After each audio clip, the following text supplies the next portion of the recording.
Chapter 1461, Tao Encouraging Yin Soul, II. Kai Buzi shook his head silently as he followed him out, whispering, "It is not supposed to be paid off. Do you even know what that thing is? In the heavens, they call it the golden branch of laurel, but among those of the Chunyi Tao, it is known as the profound supreme yin white laurel branch." Having learned its name from those of the Chunyi Tao, he knew it was no ordinary thing. Many such spirit items were recorded in ancient texts of various Taos, but only those who specialized in that Tao could truly identify them.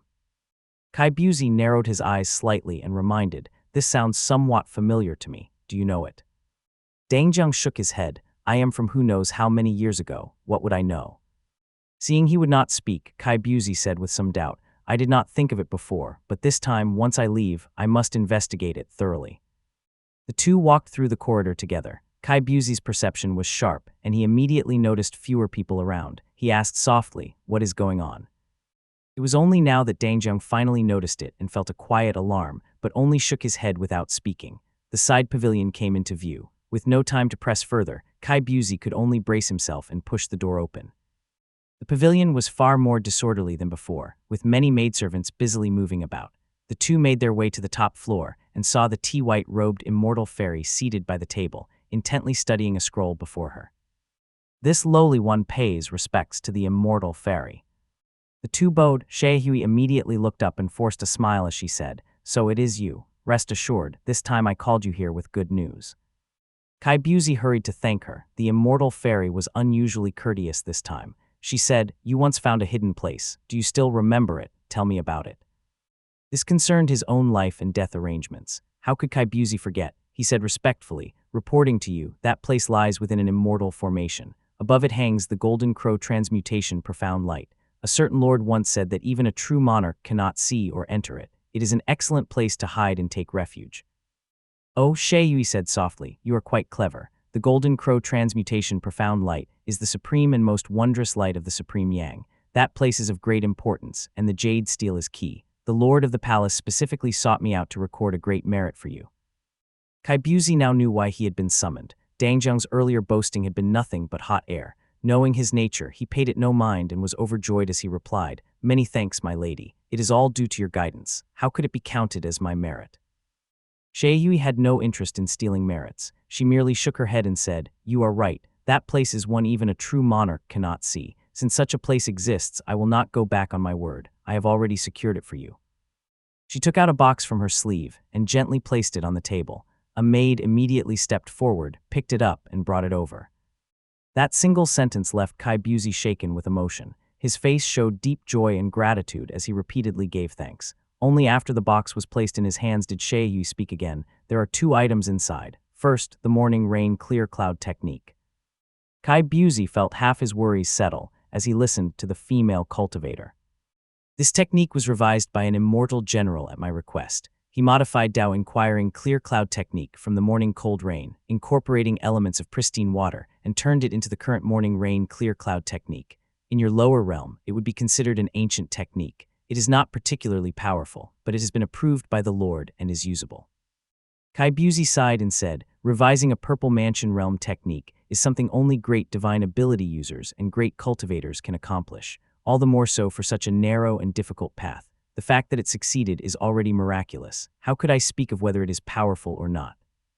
Shehui smiled and replied, "You are right. It is precisely this trace of pristine water intent that appears promising in the eyes of the Purple Mansion realm cultivators, yet in the eyes of a true monarch, it is seen as a dead end in pursuing the Purple Mansion realm through pristine water."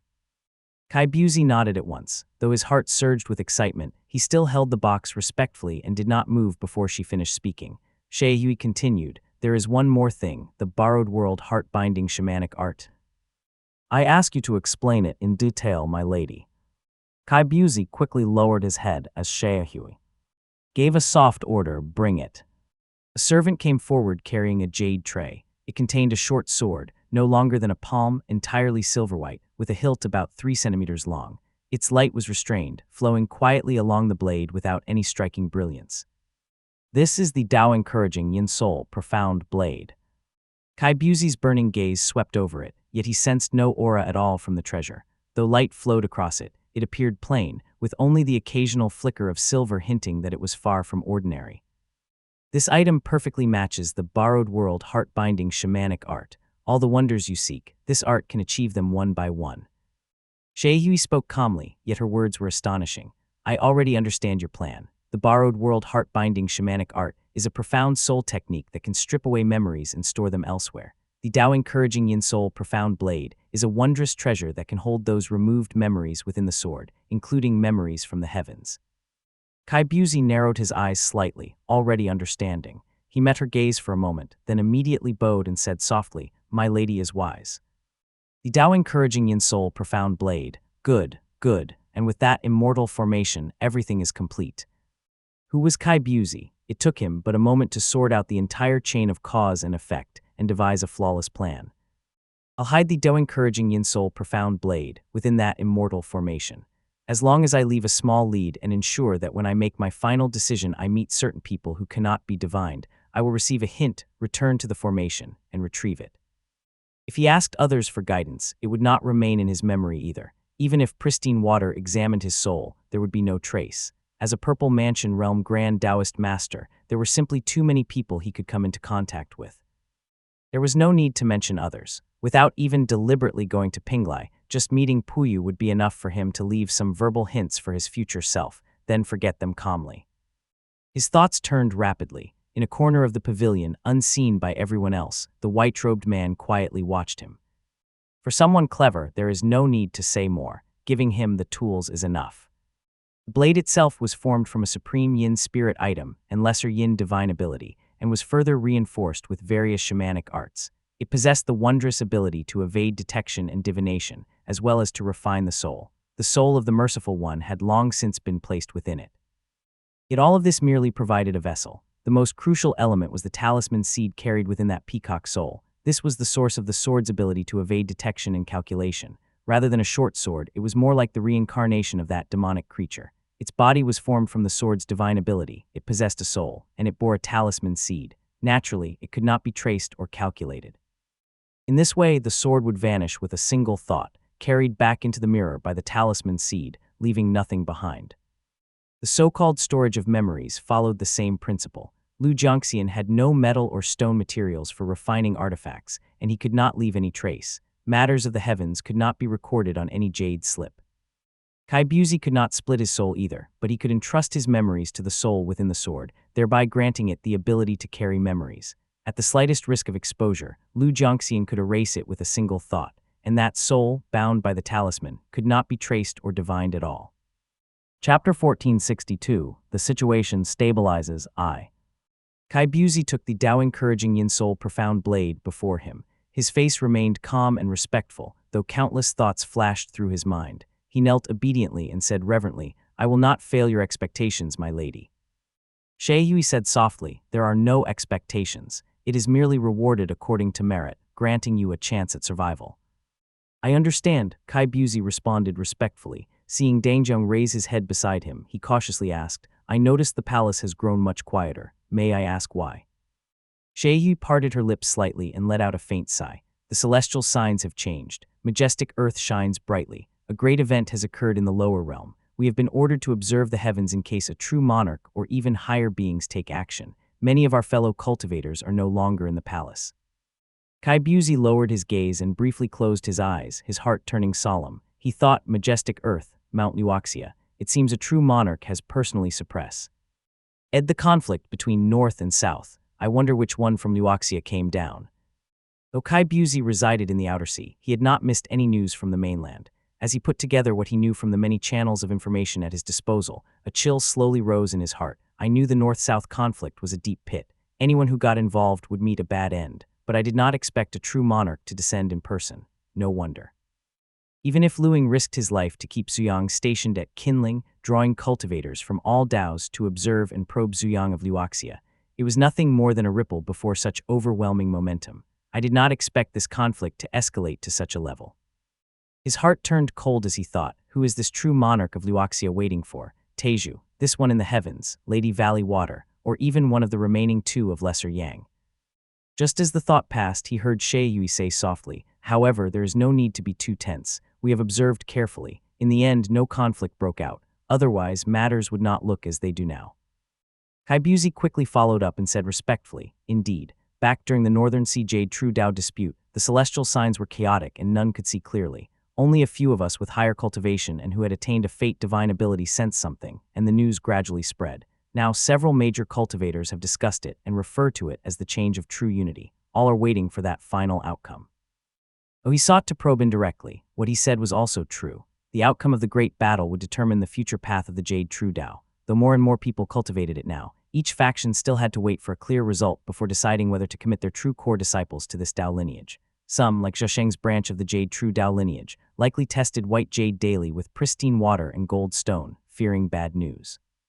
As for Lu Jiangxian, he had no ability to observe the outer heavens. He did not even spare a second glance at Lower Luo, where the majestic Earth Golden Core resided, let alone study the outcome of battles between true monarchs. Naturally, there was no information from above. When he asked, She Hui only shook her head with a smile. Unless something as catastrophic as jade shattering occurs, even if there is an outcome, it will not be seen within a few years. Her words were flawless and revealed nothing. Kaibuzi lowered his head. He had hoped to glean the heavens' stance from her, but having gained nothing, he fell silent. This had long been a question in his mind. Although the heavens were clearly divided into Supreme Yin and Supreme Yang, this place did not resemble a origin mansion at all.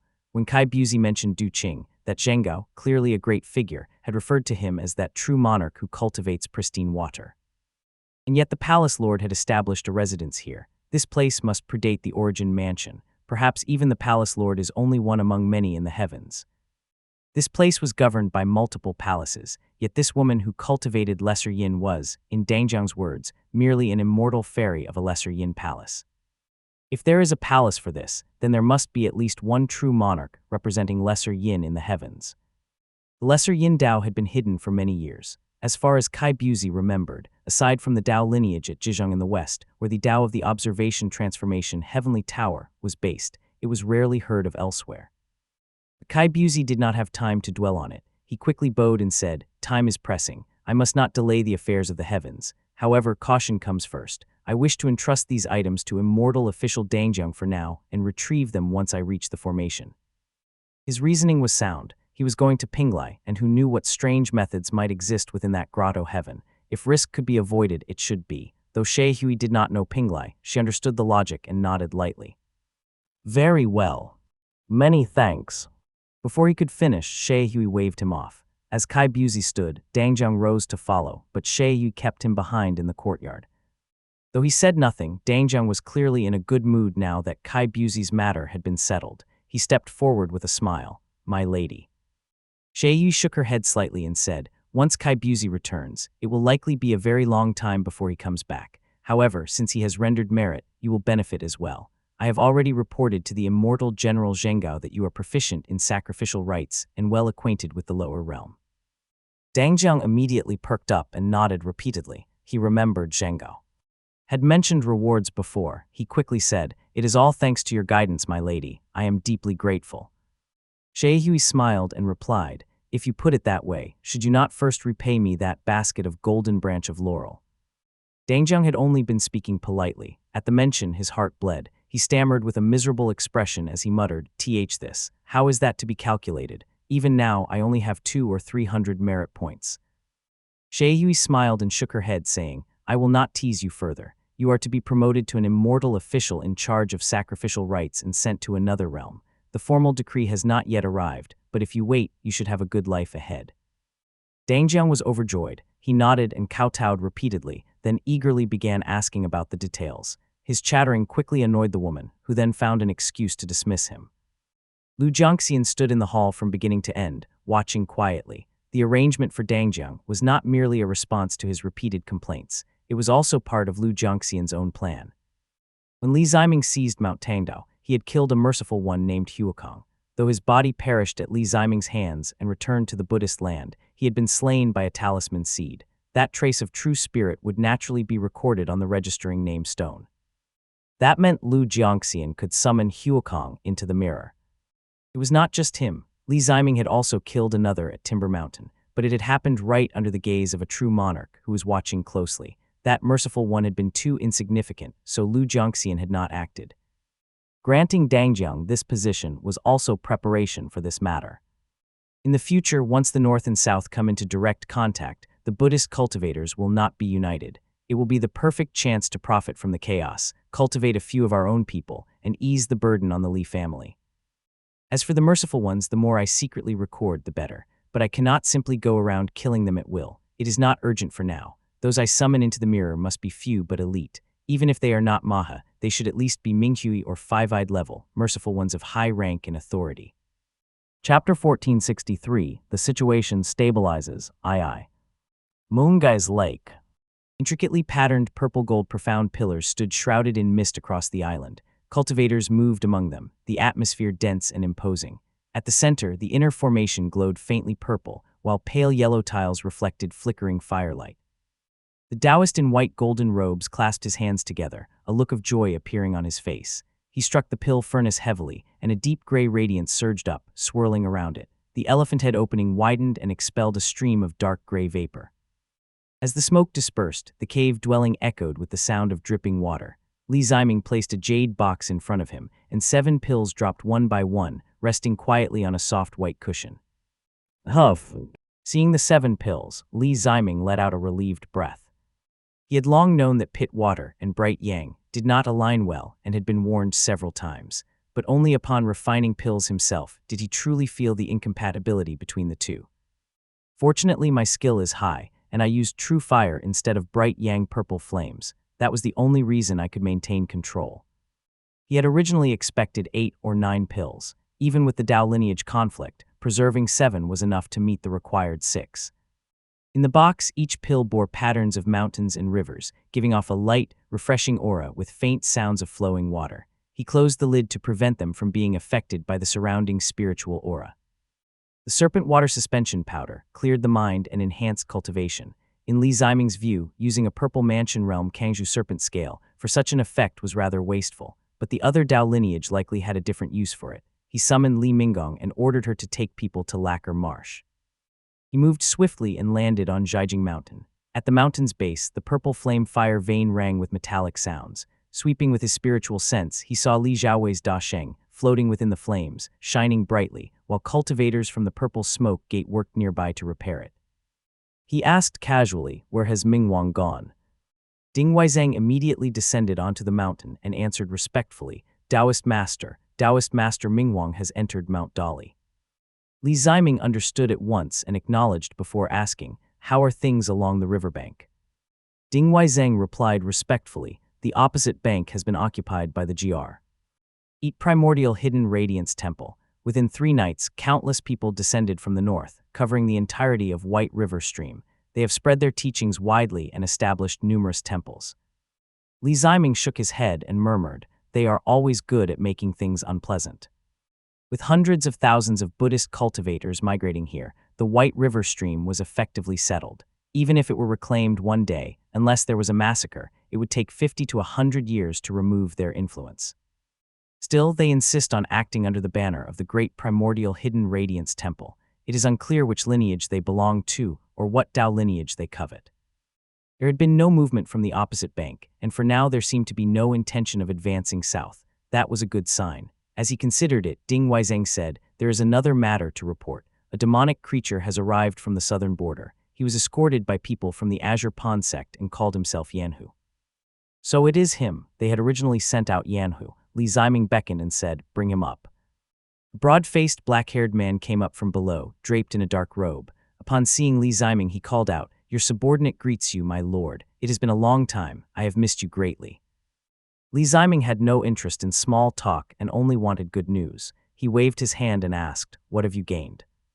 Yanhu quickly knelt and replied respectfully, "My lord, using your name and relying on your divine ability, I crossed the mountains of the Paiyu Kingdom and searched west of it, within the demon kingdoms beneath the great western plains. After much inquiry, I found a demon king in Zipo Kingdom who hopes to gain some benefit from you. That demon king cultivates auspicious essence and calls himself the Great Saha King. He possesses 2 Purple Mansion Realm spirit materials and 1 portion of Purple Mansion Realm spirit water, but he needs pills and wishes to have you refine them." Li Ziming frowned in disappointment. It was clear the other party did not trust a mere Foundation Establishment Realm cultivator and would not even reveal the names of the materials. Seeing his expression, Yanhu lowered his voice and said, He said the pill is extremely difficult to refine, yielding only one per batch. But he heard you are a bright yang cultivator, which would aid in its refinement, so he came to inquire. Li Ziming knew nothing of that region and had never seen the pill formula, so he could not judge its difficulty. He frowned and asked, only this one. After he spoke, Yanhu said quietly, to the east of the Paiyu Kingdom, there is an old demon king, the lord of Mount Bifu, named Sen Lufu. He is extremely powerful and skilled in alchemy. In recent years, he has made many connections, and many demonic creatures in the southern border seek him out. They do not have much need for pill refinement. Li Ziming flicked aside the cup in his hand as if displeased. His gaze turned cold, but he said nothing. But beyond the Paiyu Kingdom lies the region beneath the Great Western Plains. There is a purple mansion realm Dharma protector in the Victory White Hall, one of the 5 bright ones, and a devil cultivator who is highly skilled in alchemy and acts fairly. Most demon kings there seek him out. Only the great Saha king is at odds with him, which is why. Li Ziming could only shake his head. He was still injured. How could he travel thousands of kilometers into the depths of the southern border? Moreover, he did not know the extent of the enmity between that demon king and Victory White Hall, or whether it involved the pill itself. He had no desire to offend others without cause. Li Ziming then said, tell him I have urgent matters and cannot move. If he insists on refining the pill, either he comes here or waits a few years. Leave this demon king aside for now and continue your inquiries deeper within. Yes, Yanhu replied respectfully and continued, as for the matter of spiritual flames you instructed, I have gathered some information. There are 2 confirmed sources. One is the ruler of the Paiyu Kingdom, an immortal cultivator. The other is a demon king by the southern sea. Both treasure their spiritual flames and have never shown any intention to trade them. Li Ziming shook his head and asked, what level of cultivation? The question startled Yanhu. He quickly dropped to his knees and answered, I do not know, I do not know. His mind raced and he hurriedly added, I also heard that the Lord of Southern Shun Raksha and the Lord of Great Konghai Temple both possess spiritual flames. In the past, a great demonic beast of fire virtue failed its breakthrough near the Paiyu Kingdom and perished, releasing several spiritual flames. Someone must have secretly kept some of them. The Southern S. Hun Raksha was most likely Jiao Zhangzi. As for the Great Konghai Temple, it had to be in the hands of that old Maha, making it equally difficult to obtain. Li Ziming nodded, as he understood the picture now and said quietly, continue investigating. The demonic creature hurriedly withdrew. Li Ziming could not help but feel a headache coming on. He muttered, not everyone is as generous as the supreme Yang Dao lineage. This one offers to give, that one offers to send, but most guard their treasures tightly. It seems I will have to make that trip myself. He immediately set his itinerary and thought to himself, first, I will go to Quinee and open that hidden cave dwelling to see what can be gained. Then I will head toward Paiyu Kingdom and look into the matter of spiritual flames. With a single step, he returned to the formation. Closing his eyes, he entered the realm of sun and moon radiance and felt the overwhelming surge of dense spiritual chi. He slipped a pure white pill marked with Qilin patterns from his sleeve. The situation has changed. It seems I cannot afford to hold back. I will take this Qilin Radiance Illumination pill, which excels at healing the Dharma body, recover from my injuries, and set out as soon as possible. Chapter 1464, King Yu Kai and I. Mount Dali. Leaves drifted across 1,000 mountains as a bleak and cold autumn wind swept through. The peaks of Dali Mountain stood steep and perilous, while spiritual chi flowed through the 16 demon dens, dazzling to the eye. Several demonic creatures rode the wind back and forth, all clad in armor, their conduct orderly and disciplined. The golden-eyed man halted among the mountains, his gaze sharp and piercing. The white ape demonic creature behind him immediately stepped forward with a slight frown. Below, a thud sounded as everyone all dropped to their knees to kowtow, voices rising on both sides as they hailed him as great king. One demonic creature hurried forward, crawling on its belly until it reached his boots. It knocked its head on the ground and called out, We do not know which treasured land the Lord comes from. We have already sent word to invite the demon king from the cave. May the Lord grant us a name, so we may report it to the demon king.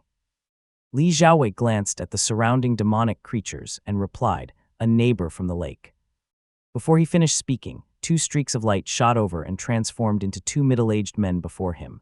Li Xiaowei recognized them as a deer and a bear, both at the Foundation Establishment realm. The 2 demonic creatures landed and performed a full prostration. Li Xiaowei raised a hand slightly and lifted the deer demon up with a divine ability, saying softly, No need for such ceremony. We arrived at the northern foothills but found the cave desolate and saw no senior. With no choice, we came to the main mountain on our own. Please do not take offense.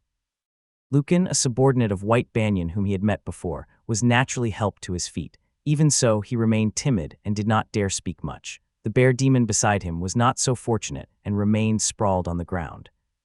Lucan hurriedly said, "One must always kneel upon seeing the Lord. Besides, the Lord's life is aligned with destiny and has reclaimed divine ability. If I do not kneel now, I fear it may harm my fortune." Li Xiaowei could only release him and let him complete the ritual. Only then did Lucan say humbly, "It is not that we refuse to remain in the mountains to serve you. It is that the White Kiln bloodline has achieved a divine ability. In the northern foothills, no demon general dares bear a surname other than Li, and no master dares go without scales. We lesser demons fear punishment from the Wei Emperor, so we dare not stay."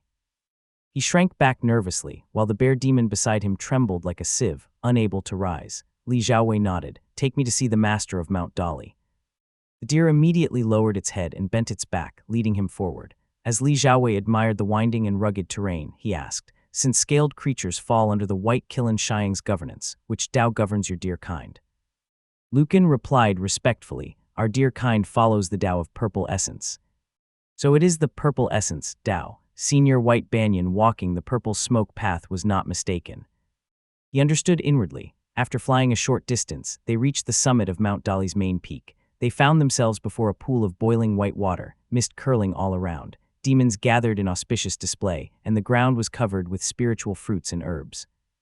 Lucan did not dare proceed, and the white ape also stopped silently. Li Xiaowei went forward alone, walking several dozen steps through the drifting, otherworldly scene until he saw a jade platform, upon which sat a man. This man's skin was like congealed ya. His features gentle and almost alluring. Tall and slender, with a faint smile at the corners of his eyes, he carried himself with effortless grace. Joy shone between his brows as he stepped down from the platform and said with a smile, "Where the Kiln steps fall, life flourishes. This is truly Mount Dali's blessing. It is but a matter of fate. The Lord flatters me." Li Xiaowei returned the courtesy, golden light flowing through his eyes as he thought, "A demon king with 3 divine abilities, and none I have seen before." Mount Dali had long stood firm in Jiangnan. Though it had become less active in recent years, none dared offend it. Its foundation was clearly deep. The one before him alone was already a noble with considerable cultivation. The other party smiled warmly and invited him to sit by the table, then said, "I am the demon king of Mount Dali. My surname is Qingyu, given name Kaiyan, Dao title Tingfu. I have long heard of Minghuang's great name." Unexpectedly, though the Fox clan of Mount Dali all bore Bai as their proper surname, this demon king Tingfu did not. His name was Qingyu Kaiyan. "Greetings, senior." Li Xiaowei rose from his seat and stepped away from the table, giving thanks. "Mount Dali has aided us for many years. That the Li family has what it does today leaves me deeply grateful. My thanks to you, senior." The demon king Tingfu chuckled and shook his head. As a fox in human form, his smile was captivating. He lifted the jade flask on the table and poured wine for him, saying only, "That cannot be credited to me." After completing the formalities, Li Xiaowei returned to his seat. The demon king Tingfu raised his cup, offered a brief congratulation, then continued, "I raised that child White Banyan from the wilds. He is now a junior I value greatly. He is cultivating in the mountains, nurturing a divine ability, and cannot come out to greet you. A pity." Li Xiaowei smiled and replied, "When senior White Banyan succeeds, I will surely come to congratulate him." After exchanging a few pleasantries, Qingyu Kaiyan's eyes curved slightly as he finally asked, "I have heard of the matters concerning the Dragon clan. Someone from your family has already transformed into lightning. It must be a scheme of the dragon monarch Beijia, laying groundwork early in the matter of Bright Yang. Luoxia could not possibly be unaware. I wish to ask, how does Minghuang view this?" Since he was being direct, Li Xiaowei replied, "Senior, do you think there is any chance of escape?"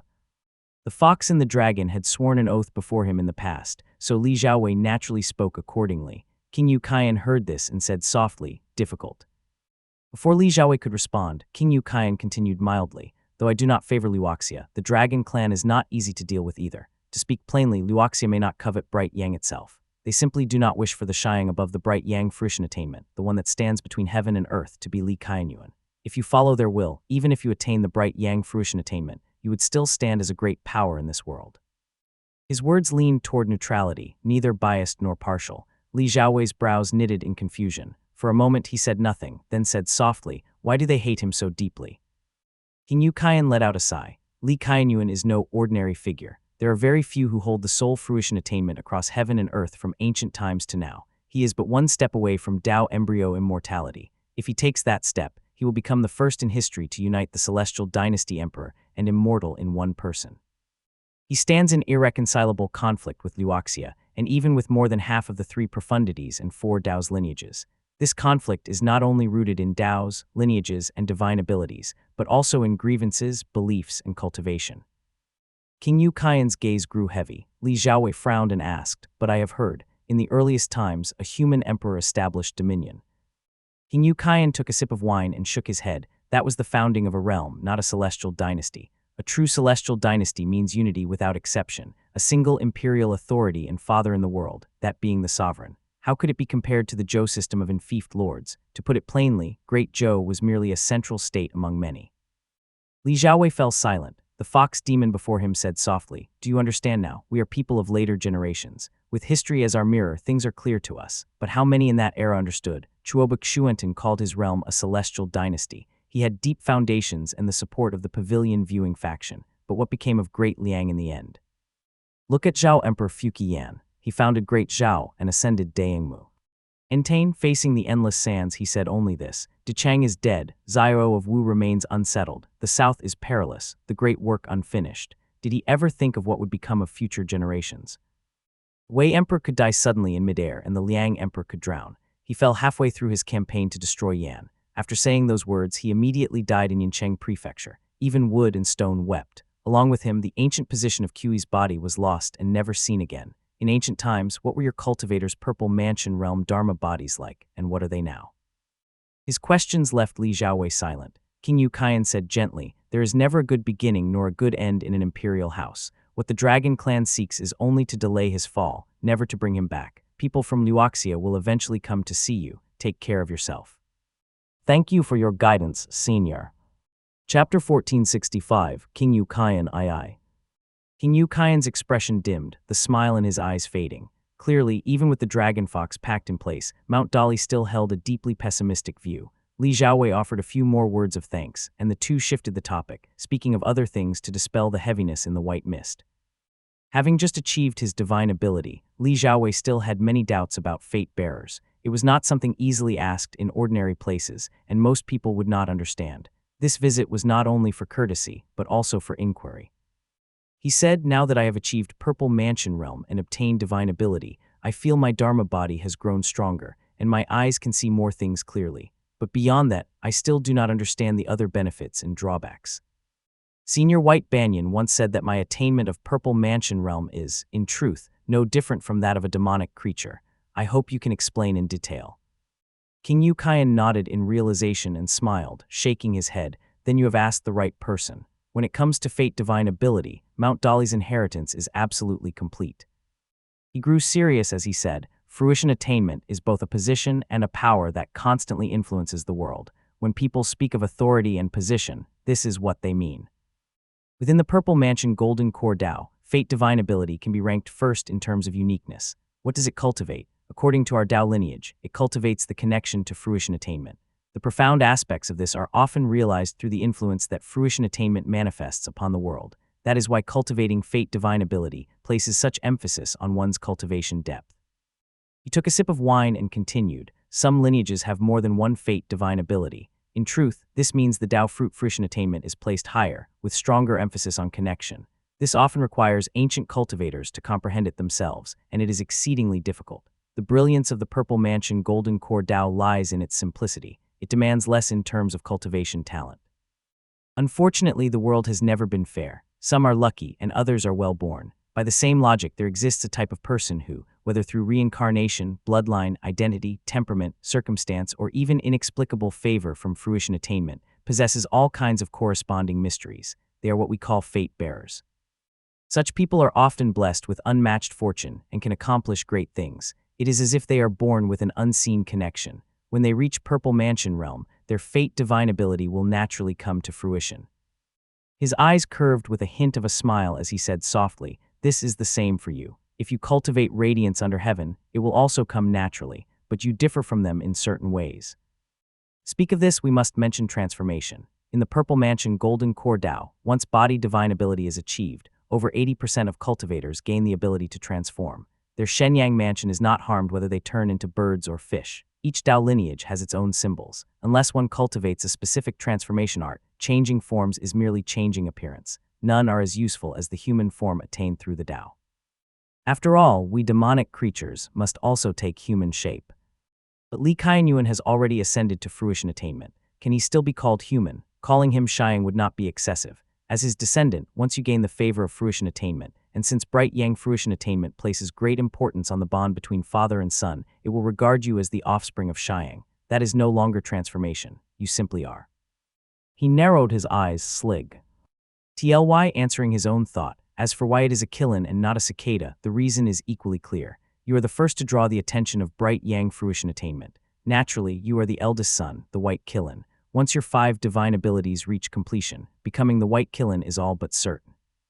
If I am not mistaken, both the Dragon Clan and Luoxia have already calculated this. Luoxia has even been personally watching Bright Yang fruition attainment. The moment you achieved divine ability, they would have known that the White Qilin has come into the world. Clarity slowly dawned in Li Xiaowei's heart. King Yu Qian finished. If one more comes in the future, it will likely be the cicada. Li Xiaowei nodded silently, then raised a brow and said, but, the father-son connection, is Luoxia truly not afraid that the Wei Emperor has left something behind? Could it not be something he deliberately released? Ha, the fox demon before him laughed a few times. Then his tone suddenly shifted as he said quietly, of course not. Bright Yang is not only the position of sovereign and father, it is also the seat where a son slays the father, a father kills the father seizes the son's love, and the son takes the father's authority. Only when all 5 converge does one attain the true Bright Yang. Bright Yang despises inversion. When the son is strong and the father is weak, how could he not seize the position? Li Xiaowei lowered his gaze, a deep chill rising within him. The mist over the pool churned rapidly. After a moment of silence, he replied, your knowledge is vast and your cultivation profound, far beyond ordinary people. I am deeply impressed and grateful. King Yu Qian quickly adjusted his mood, smiling as he shook his head. It is mainly because our Dao lineage is complete. When it comes to cultivation, I have always been inferior to that one from Purple Smoke Gate. He is the true master of the orthodox Dao, a scholar whose understanding reaches the heavens. Li Xiaowei immediately understood he was referring to Taoist Master Zimu, the missing Peak Purple Mansion realm cultivator of the supreme Yang Dao lineage, and said with a sigh, it is just that no one knows where he has gone. King Yu Qian did not elaborate further. He restrained his words and only smiled as he said, his cultivation speed was terrifying. Back then, his talent in the Dao was said to be the best in the supreme Yang Dao lineage. He could have cultivated the ancient immortal Dao with ease. He quickly changed the subject and said, I remain seated in the mountains, and my divine ability is somewhat unusual. I can hear the words spoken below. For nearly 100 years, I have mostly been in seclusion, so I do not know much about your family. Much of what I know comes from my juniors. The Li family had long known that this demon king could hear all things, but whether their embryonic breathing, qi cultivation, or even words spoken when they were still mortals had reached his ears was impossible to tell. It was an extremely sensitive matter, and one that invited suspicion. Now that the other party spoke of it so openly, he was clearly trying to lay the matter bare. Li Xiaowei, unsure how to respond, could only say, your divine ability is remarkable. Could it be morning listening? The Demon King Tingfu smiled and said, the Wei and Li families do have deep foundations. Your guess is correct. This Dao of mine is unknown to most. Even at its peak, only 2 or 3 Dao lineages in the world cultivated it. Li Xiaowei smiled and asked, is it the ancient merging method? It was not a difficult guess. The practitioners of Mount Wu cultivated something that resonated with shamanic spell arts, yet it was not the tangible elements of earth, water, wind, fire, or lightning qi. It was most likely the ancient merging Dao. King Yu Qian poured him wine and smiled without speaking. After a moment he said softly, with this divine ability, it is usually inconvenient to visit others. Even words spoken far below may carry taboos or secrets. Thus, for many years, aside from visiting old acquaintances after they broke through to Purple Mansion Realm, or when cultivators sought to confirm Golden Core Realm, I have rarely gone out. Now I am attempting to cross the immortal threshold. The opportunity has arrived, and my breakthrough draws near, so I move even less. If I am fortunate enough to become a great demonic beast one day, going out would only offend others even more. However, Mount Dali carries a complete Dao lineage, and I have some insight. If Mingwang has anything he wishes to understand, he may come and ask. Li Xiaowei naturally agreed, while thinking to himself, compared to Chunyi Dao, Mount Dali may be even more reliable. Once my cave dwelling is established and I have a proper reason, I can find a chance to ask. Chapter 1466, All Matters Settled I. Li Xiaowei gained much from his time on Mount Dali. He then took his leave from King Yu Qian, then departed the mountain with the white ape, leaving amid the respectful voices of the demonic creatures on both sides. The pact between dragon and fox still stands, but the foxes clearly lean toward neutrality. Even if they are getting pressured into aligning with the dragon clan, they only wish to remain secluded in Mount Dali and avoid involvement in worldly affairs. This is not just a gap in strength, but also a matter of geography. Even in decline, the dragon clan still commands an entire sea, while Mount Dali lies by a lake. As for matters of bright yang, they dare not meddle too much. He turned slightly and looked at the white ape, asking quietly, "Did you discover anything?" The white ape immediately bowed and replied in a hoarse voice, "I heard from the demonic creatures in the cave. There is another great king in the mountain, even more powerful than the demon king Tingfu. It has snow-white fur and a noble bloodline, but it has not shown itself in recent years. As for anything more, it is hard to say what is true." Even more powerful. Li Xiaowei immediately had a sense of the situation. King Yu Qian is already preparing to cross the immortal threshold, so this demon king must possess at least 4 divine abilities. Combined with the Fox tribe's ancestor, who may have received guidance from an immortal, their strength is formidable. As for Senior White Banyan, crossing Foundation Establishment Realm and reaching the stage of nurturing divine abilities in just 100 years may not seem much for humans, but for demonic creatures whose cultivation is slower, it is extraordinary talent. He likely benefited greatly after the Fox-Dragon Pact. Although he had not met White Banyan this time, he had gained plenty of information and a clearer understanding of the overall situation. As he traveled on light, he pondered inwardly, after all, everyone has their own interests. Only by listening to multiple sides can one find even a sliver of opportunity in the situation. He returned over the lake on light, still deep in thought. Even so, he continued stepping through the great void toward Qingdu Peak. The small courtyard felt somewhat desolate. At the entrance, an old man had set up 2 wooden racks to air out armor. Li Xiaowei had already seen Li Xuanxuan once when he returned earlier, but there had been no time to talk before he had to hurry off to the mountains again. Now, carrying news of White Banyan, he descended into the courtyard. "The Taoist master has arrived." Li Xuanxuan seemed somewhat downcast, but he still smiled upon seeing him. He said, "Everyone said you could reach the Purple Mansion realm, but the breakthrough still worried me. Seeing you here in front of me finally puts my mind at ease." The wrinkles on his face were deeply set. Even with all kinds of tonics, his vitality had not recovered in recent years. Coupled with constant worry, he looked even older. "It is thanks to the old elder's great fortune and protection," Li Xiaowei replied respectfully. His gaze swept over the armor in the courtyard and found it entirely ordinary, merely mortal armor. Li Xuanxuan smiled and said, "Armor from my youth when we campaigned in Mount Yue. I air it out from time to time. Though the family keeps it spotless with mana, it still lacks something." Li Xiaowei offered a word of praise. Li Xuanxuan sighed as he sat down, shaking his head with regret as he said, "It is a pity about Chengqi. Zhufeng has not left the house these days and cannot restrain his grief. He has always been diligent. I have never seen him like this."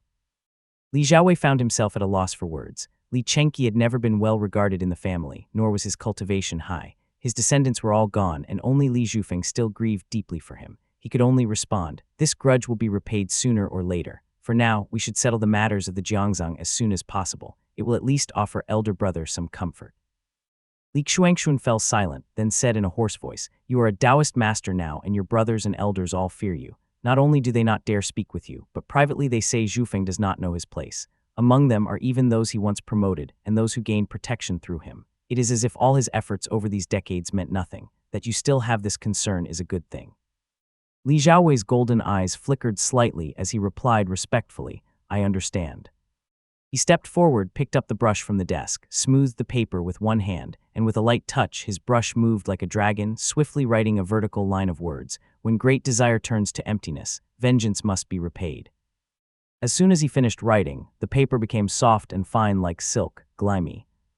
Snow white with a faint golden glow. Li Xiaowei turned and said softly, "The family has delayed issuing an order out of concern that someone might show leniency, or that the reward would be too grand and elevate matters too high, causing an uproar. But since the old elder has spoken, it would not be right to ignore it. When I return to Zhaijing Mountain, I will place this before my uncle's grave." Li Xuanxuan nodded with a sigh. After a few more words, Li Xiaowei spoke of White Banyan and asked about his health. He did not leave from the mountain but stepped into the great void and appeared atop Zhaijing Mountain. Zhaijing Mountain was now covered in blooming gardenias. The jade table, which was usually empty, was filled with stacks of Dharma artifacts and manuals. Several large chests stood on either side, filled with countless treasured panaceas. The heavenly light on the mountain was already bright, and under its glow, everything shone brilliantly.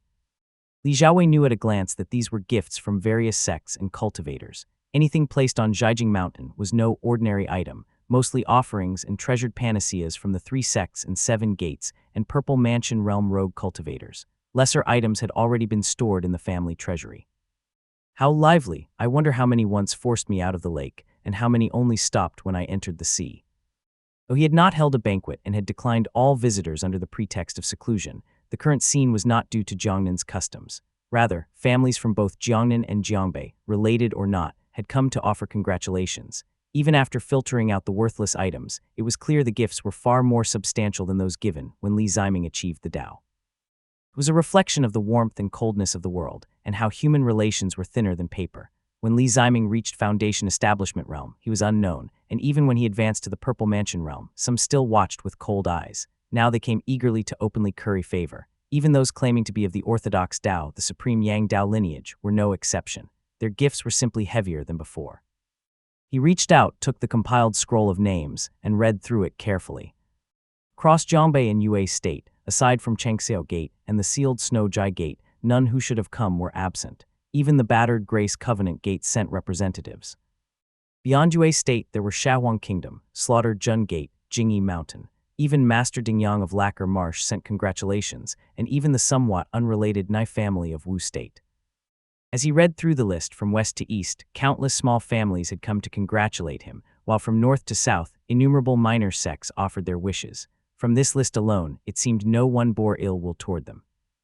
As for our enemies, they need no mention. Among the more amicable ones, only Chunyi Dao Gate and Southern Shun Raksha showed no movement. As for gifts, only Slaughtered Jun Gate and the Zio family, who were close, remained as before and did not go out of their way. He lifted his sleeve and, without ceremony, swept this first windfall into it. Though these items held little value to Purple Mansion Realm cultivator, they were more than sufficient for rewards and handouts. As for the chests of treasured panaceas, they were of little use to him, so he left them here for Li Ziming to use in alchemy. He placed the writings into a jade box and sent someone to deliver it. When he asked about Li Ziming, he learned that he had already taken a pill and entered seclusion. Li Xiaowei then spent several days on the mountain studying Bright Light Heavenly Surge and Arrayed Palace's Heavenly Yang Escape. As light and darkness alternated and time passed, Chen Yang came to report, kneeling on the mountain steps. Li Xiaowei and Li Ziming had made no special arrangements, but with their status and power, those below dared not be careless. When Li Ziming was on the mountain, Ding Weizeng would report. Now that Li Xiaowei was here, it was Chen Yang who came.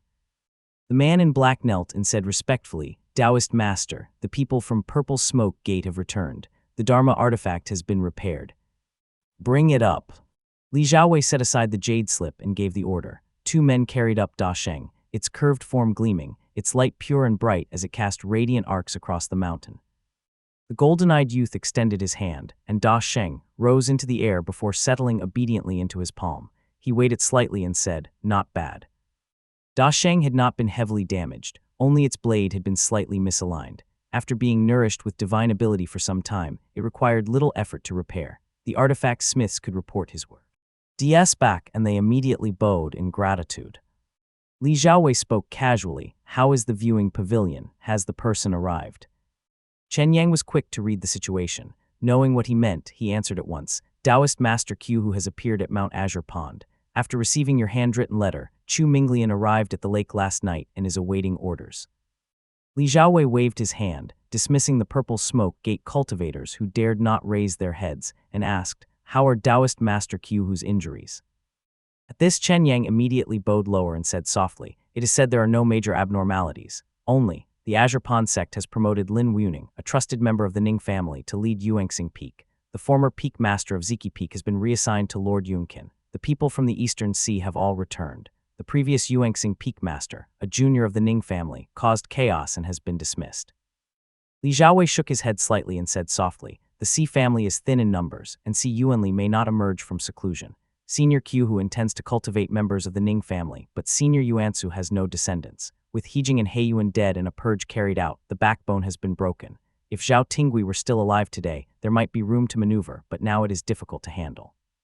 The affairs of the Ning family were not his concern. Ning Wan still had a long lifespan, and as long as her divine ability endured, she had ample time to cultivate talent. Hearing the good news about her, Li Xiaowei tapped his cup and fell into thought. This spirit embryo, one is not enough. The divine technique of pavilion view, refining within fire, was extremely useful. It allowed a foundation establishment realm cultivator to assist a purple mansion realm cultivator in refinement. With spiritual essence on hand, Li Xiaowei barely needed to expend effort. He could quickly refine a spirit embryo suited to himself with only occasional use of his divine ability. However, spiritual essence was limited. Once this portion was used up, further refinement would require his own divine ability, taking over a decade and delaying his cultivation. Moreover, spirit embryos differed from spirit artifacts. They required constant nurturing with divine ability. One was manageable, but more would likewise hinder cultivation. Chapter 1467, All Matters Settled, II. At the moment, Li Xiaowei possessed two treasures from his foundation establishment realm days, Da Sheng and Yuan. One was a weapon, the other armor. Both were suitable for nurturing a spirit embryo. Da Sheng will definitely be used first, but Yuan no longer serves much purpose when worn. It should also be refined. Spirit embryos consume divine ability, so it would be best to integrate them with spirit artifacts. He dismissed Chen Yang and stepped through the great void to the viewing pavilion. With a light toss, he set the Dharma artifact onto the high platform while continuing to think, should I invite Hengzhu Dao Gate or Golden Feather Sect, and how would I even afford the cost? In moments, the burly old man in red had arrived on the platform. Chu Minglian was far less at ease with Li Xiaowei than with Li Ziming and bowed timidly. Li Xiaowei activated his divine ability, and golden light instantly filled the platform, enveloping the Dharma artifact. He glanced aside and noticed a young man standing beside Chu Minglian. The youth looked proper and composed, yet now appeared somewhat excited as he bowed and said, "Greetings, Taoist master." This young man was naturally Li Jiangzong. Li Jiangqian had long arranged for him to study under this master artifact smith, sparing Li Xiaowei the need to instruct further. Looking somewhat ashamed, he bowed deeply and said, "Your handwritten letter cured my father's lingering affliction. I am deeply grateful." Li Jiangzong did not fully understand his father's obsession with his granduncle Li Chengqi. As his own cultivation rose and he entered the center of power, advancing steadily and gaining trust, he naturally valued the family's support. Yet his father's actions caused him great distress, like a thorn at his back. Still, there was no clear fault to point out, so he could only endure Li Zhufeng's turmoil.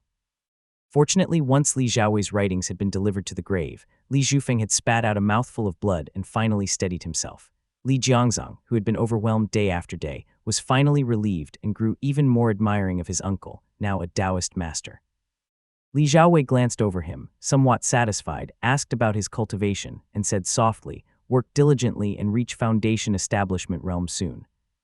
As his words fell, Ding Weizeng leaned in and whispered, "Taoist master, a direct descendant of great Ziyuqi Temple has been waiting the lake for quite some time. He insists on meeting a purple mansion realm cultivator from the lake before he will leave."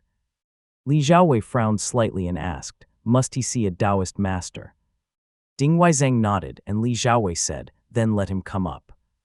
After all, Great Ziyuqi Temple had just lost a purple mansion realm cultivator, and Li Xiaowei still held some respect for them. Once he agreed, a black-robed man arrived on a gray wind, led by Buzhai who patrolled the lake.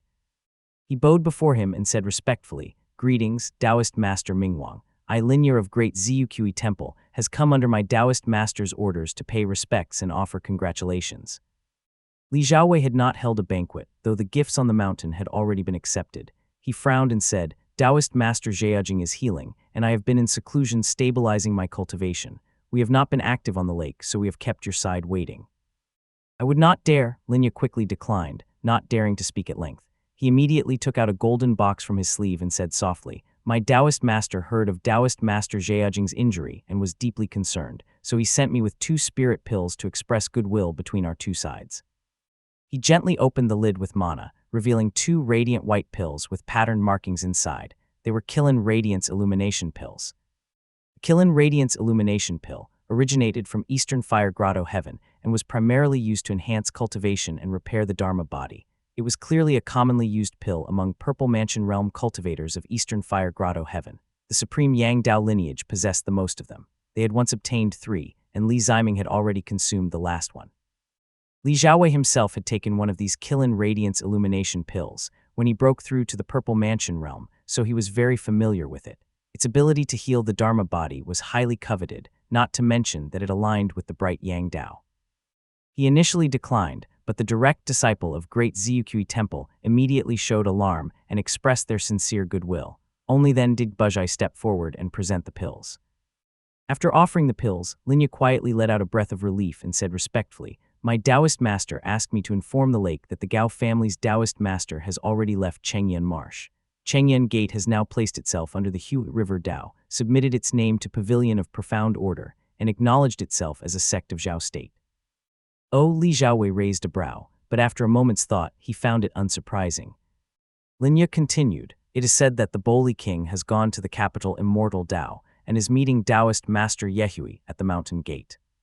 There was no need to say more. With Chengyan Gate setting the precedent, it was surely about affiliation and recognition. Li Xiaowei nodded and replied, "I understand. Thank you for the reminder." As he watched Linya depart on the wind, Li Xiaowei stored the box in his sleeve and pondered inwardly. Yehui's judgment is not wrong. In fact, it is quite precise. The Gao family's cooperation with the Buddhist cultivators heading south is a classic pairing of soft and hard approaches. As for the Qilin Radiance Illumination Pill, Great Ziyuqi Temple has made it clear that the formula lies with the Golden Feather sect. They still rely on the true Profound Heart Cleansing Pill. Though convenient and cheap, it cannot compare in healing the Dharma body. It would be best to obtain it from the Golden Feather sect. After thinking for a moment, he glanced at Buzhai and said softly, "Any movement on the northern shore?" Buzhai quickly replied, "Taoist master, there has been no major movement in the north. Only occasionally, a few master monks head south to harass, attempting to bypass the lake for reconnaissance. They have clashed several times with the station cultivators on the northern shore, but there have been no major casualties." Li Xiaowei was not in a rush to cultivate. He was mainly focused on refining several spell arts, so he had no strict requirements for a cultivation location. He nodded and said, "I will go guard the northern shore."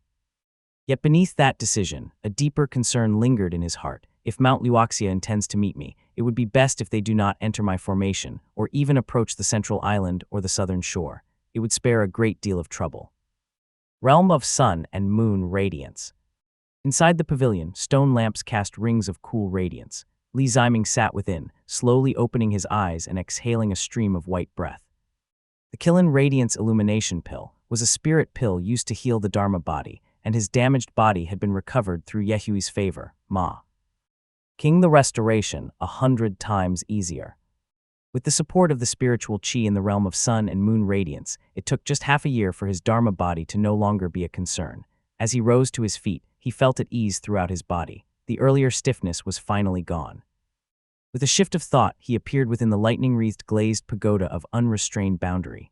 Outside the great hall, he found a woman in red seated cross-legged, cultivating as she quietly waited. It was Li Minggong, who had just returned from Lacquer Marsh. Hearing the movement, she immediately opened her eyes and said respectfully, "I have returned from Lacquer Marsh and have important matters to report." With his Dharma body restored, Li Ziming was in high spirits. He nodded with a smile, raised his hand, and a field of radiant light lifted her up. With a single step, he arrived atop the mountain. Jiajing Mountain remained as before, with white blossoms and the jade table. He could see the viewing pavilion in the distance, shining with intense bright light and blazing radiant light. It was clearly in the process of forging a spirit embryo. As Li Ziming arrived, he noticed several chests of treasured panaceas at his feet. "What is this?" muttered Li Ziming. Li Minggong quickly replied, "These are spirit items sent by various cultivators to congratulate Taoist Master Mingwang. He instructed that they be given to you for alchemy." Li Ziming clasped his hands behind his back and examined them carefully. He immediately sensed something off and cursed, "A bunch of opportunists. What, now they know how to give gifts?" Li Minggong was sharp and understood his meaning at once. She had handled the congratulatory gifts back when Li Ziming had achieved divine ability. Though they had also been boxed, the treasured panaceas were far inferior to what lay before them now. She lowered her gaze and remained silent. Fortunately, after grumbling, Li Ziming let it pass with a smile. He gestured for her to sit and asked, "How did it go?" Li Minggong quickly replied, "The Taoist master was overjoyed and offered repeated praise, saying your alchemy skills are nothing short of miraculous. He immediately had items prepared and personally wrote a letter of thanks for me to bring back to you." Li Ziming was not surprised. When she took out 2 jade boxes and a letter, he flicked his finger and drew the letter into his hand, reading it carefully. Your alchemy, fellow Taoist, is something I have never seen in my life, a peerless talent. The quality of this pill is unprecedented. To refine a pit water pill with bright yang fire, none but a great master could achieve this. The entire letter was filled with praise. The more he read, the stranger it felt. He could not help but laugh and teased the woman in red beside him, saying, "This is no fun, it must be ghostwrit. Master Ding Yang is rigid and stern. How could he say such things? He must have told some smooth-talking disciple to write it for him." How could Li Minggong dare laugh at a Taoist master's teasing? She shrank to the side like a quail, eyes lowered, silently pleading for mercy. Yet as Li Ziming joked and glanced around, he suddenly froze. It turned out that at the end of the letter, the fellow made another request, swearing there would be a reward and enclosing spirit material with the letter in hopes of obtaining a treasured pill. So he's had a taste of the benefits and is now scheming for more. With a flick of his finger, the jade boxes beside him opened. One contained auxiliary ingredients, which he ignored. The other revealed 3 gleaming black scales, none other than Kangzhou serpent scales. This Master Ding Yang must have some connections in Kangzhou. Li Ziming was startled, then burst into laughter. Last time he had helped refine a spirit embryo, but this time he could openly demand compensation. He immediately took out brush and paper, writing as he said, "Tell Master Ding Yang that bright yang and pit water are in conflict. The last portion I sent was out of gratitude for his help in refining my spirit embryo. I acted generously and used my own secret techniques, even supplying a large amount of pit water spirit items to produce 6 pills. How can it be like that every time? If he wants 6 again, that will not happen." Li Minggong nodded at once, understanding that he was bargaining. Li Ziming shook his head and continued, "Just tell him this. For these 3 Kangzhou serpent scales, I will give him at least 12 pills. If I have to draw from my own reserves at most 15, he can decide how he will repay me." "Yes." Li Minggong responded respectfully, took the letter he had written, and immediately departed on true fire. Li Ziming's mood improved. He called Ding Weizeng up and asked, "Where is Minghuang?" Ding Weizeng quickly bowed and replied, "Taoist master, he is currently guarding the northern shore." Li Ziming nodded and rose on light. Closing his eyes, the scene within the grotto heaven reappeared before him. He vaguely saw the sea and sky as one, with chains of scattered reefs stretching across a vast expanse of blue. Quanai Strait. Chapter 1468, Profound Lake Unified Origin Chi I. Quanai Strait. The Quanai reefs were densely packed, with waves surging violently. Beyond the scattered, smaller reefs lay larger islands, stretching endlessly, where cultivators rose and fell from time to time. Li Ziming met Li Xiaowei on the northern shore, gave a few instructions, then soon entered the great void and departed. Pretending to search for traces of spiritual flames, he wandered the eastern sea for quite some time. Only after ensuring no one was watching did he follow the map step by step and arrive at his true destination. Before him were a pair of islands, one small and one large. The smaller resembled a deer's head, the larger its body, with jagged rocks protruding like a helmet upon it. The smaller island was called Lulai Island, while the larger was a Verstream Island. Their size was not small within the Quanai region, yet they were remote and lacking in spiritual energy, thus entirely obscure. However, the Li family was not unfamiliar with them. Their family history had recorded these islands, and both Li Xuanfeng and Li Qingheng had once come here. Yet when Li Ziming looked from within the great void, a trace of surprise arose in his heart. There are actually quite a few signs of human activity here. He saw many temples as he scanned the island, with monks moving about. Though their cultivation was weak, there was still a lively air to them. They called themselves the Earth Abode Palace, but the spiritual energy was thin, and only a single embryonic breathing realm cultivator presided as abbot. These people were clearly cut off from the outside world. Though they took the name of a palace, they only had embryonic breathing realm cultivators. Li Ziming glanced over them, stepped down through the air, and discovered that the entire Earth Abode Palace possessed only 3 cultivation methods. Stacked together, they were thinner than bedding, and as for their quality, they were not even stable enough to prop up a table leg. Even more strangely, the Earth Abode Palace worshipped an odd, mismatched monk. He clearly cultivated a purple mansion golden core Dao, yet claimed it was a Buddhist method, even calling the embryonic breathing realm a Dharma protector. Unwilling to expose himself, Li Ziming only gave a cursory glance. He picked up a transmitted text, skimmed a couple of pages, and immediately understood the reason. Back then, Ant and Grey Tunkel came here. Grey Tunkel even shot and killed a monk called Yu. The locals had once worshipped that monk, and it was passed down like this until it became what it is now. Originally, it was mostly sons of Diang who raised mortals to cultivate together, but after several uprisings, they were nearly wiped out. spirit items grew scarce, and gradually mortal cultivators took over. It did not seem that any Buddhist cultivators had established themselves here. It was merely coincidence. He quietly let out a breath of relief, stepped into the great void, and headed deeper along the earth veins. After going a short distance underground, where water veins and earth veins intertwined, Li Ziming suddenly felt fluctuations within the great void. He probed forward and backward, both feeling off, and a realization dawned in his heart. The spiritual energy here must be abnormal. One cannot gain a foothold within the great void. After a brief calculation, he broke out of the great void and manifested within the earth veins. Heavenly light flickered around him as the black stone melted away, forming a small cavity just large enough for him to stand. This place aligned directly with the earth veins, and baleful qi surged violently. Li Ziming focused his gaze, finding black stones on all sides. Forming a hand seal, he transformed into a streak of radiant light and followed the earth veins downward. Soon, the space opened up, revealing a vast, dim cavern devoid of light. The cavern was vast and empty. Countless pitch-black stalactites hung like fangs from above, while an expanse of dark water spread below, the slender stone tips piercing through its surface, revealing the countless stalagmites.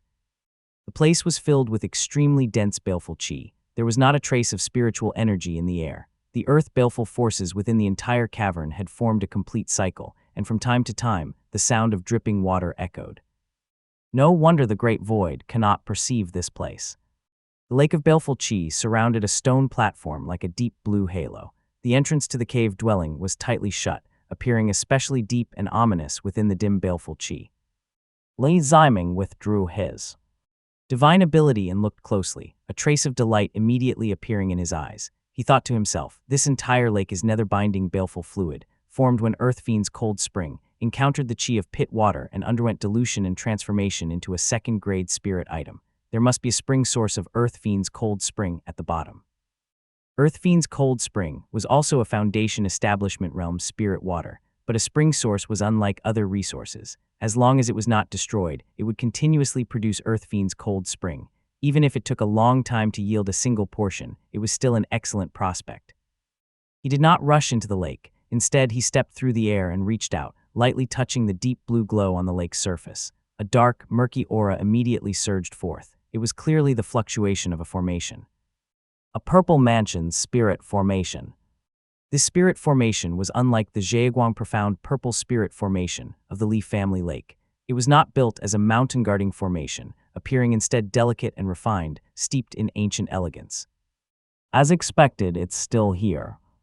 A hint of joy rose in his heart. Extending a finger, he drew out a wisp of deep blue light and examined it in his hand, nodding inwardly as he thought, a mansion water spirit formation. How unusual. It is said that mansion water is water of black and white, yet here it bears a deep blue glow. There must be something peculiar about it. Opening this formation would by no means be easy, yet Li Ziming remained unhurried. Closing his eyes, he raised one hand before him. His figure vanished into thin air, then reappeared in an instant, now holding a jade box. From the jade box, he took out a small bead the size of a fingernail and placed it quietly before him. The bead suddenly melted, releasing strands of pale white light that leaped out and resonated with the formation's glow. The colors of the formation began to fade, trembling slightly. This bead had its own wondrous use. It was formed from a trace of aura, and Lu Jiangxian's divine sense had long since penetrated the formation. With its domineering force, it had engraved a matching wisp of aura onto the formation plate. Now that it was brought out, the formation's glow faded as if recognizing its master, allowing Li Ziming to drift calmly into the formation. Seeing this, he grew even more certain in his heart. This cave dwelling was indeed left behind by a figure from above. As he stepped before the entrance, he saw a plaque above bearing 3 words. Zhen Tao Residence. The tightly shut stone doors burst open. Inside was a glut of white mist, filled with abundant spiritual energy and extremely pure spiritual qi, yet it was sealed behind a semi-transparent barrier at the entrance, unable to spill out. With the formation undone, the cave dwelling was practically defenseless. Li Ziming stepped inside and was met by a spacious circular hall. Above, in the dim height, stood a table, and behind it stretched a massive mural covered in extremely strange patterns. The circular mural seemed to project across the entire cave, extending all the way to the ceiling. It depicted turtles entwined together in a magnificent scene of interwoven black and white. The intense colors gathered into a circle, concentrating the hall's hues upon the central seat. The remaining strands of black and white gathered overhead, casting light onto the ground as scattered points. There were 3 tables on each side, descending in order. The exceedingly luxurious tables and wine vessels were all deep blue with golden patterns, exuding a strong sense of depth and a faint, cold gleam. Li Ziming suppressed his faint astonishment. He recognized at a glance that the tables were made of clear mansion blue gold. Nowadays, such spirit items were used to forge daggers and blades, yet the cave's owner used them for furnishings. It spoke volumes of their wealth. A circular pit had been carved and paved with exquisite jade at the center of the hall. Within it, waves of glowing white spirit liquid surged, constantly releasing wisps of white mist that filled the cave with spiritual qi. Chapter 1469, Profound Lake Unified Origin Qi II. Li Ziming stepped forward and glanced over it. The pool contains wall-sinking water, also a mansion water spirit item. It is usually used by high-level cultivators to quench artifacts. The owner of this cave dwelling is likely no ordinary figure. Could they be an artifact smith? Still, I have only heard of the mansion water alchemy method of the Mifan Dao lineage. Li and Cheng once gained great fame from it, but I never considered mansion water being used for artifact forging. The central table stood slightly higher. Li Ziming did not dwell on his thoughts. He descended through the air, his gaze sweep.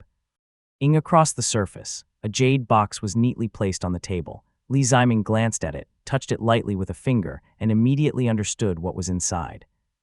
Purple Mansion Realm Spirit Water, a Purple Mansion Realm Spirit Water of the Mansion Water Dao. Only a cave dwelling of this level could obtain such a thing with ease. Li Ziming let out an excited breath, gently picked up the jade box, and first wrapped it with his divine ability before slowly opening it. Inside was a small, deep blue lake. The lake's colors varied with depth. Lotus flowers bloomed, reeds swayed, and tiny white egrets the size of grains of rice flew back and forth across the surface, their feathers distinct and lifelike, as if truly alive. As his gaze settled upon it, a reflection of the rising sun appeared on the lake. In the next instant, all phenomena shattered, turning into clear, azure ripples that revealed the true form of the spirit water. Li Ziming recognized it at once, Cave Egret Origin Water. The Li family lived by the lake. Although they lacked a mansion water inheritance, Moongaze Lake had once been one of the great marshes of the world. With many records and legends surrounding it, mansion water was actually easy for them to recognize. The most detailed record of Cave Egret Origin Water appeared in the Xiao family's gifted text, 200 Years of Linghai Prefecture's Scenery. It was also called Profound Lake Unified Origin Qi. Snow Gigate had once experienced turmoil because of it, and so the book recorded of the profound turtle kind it commands lake demons.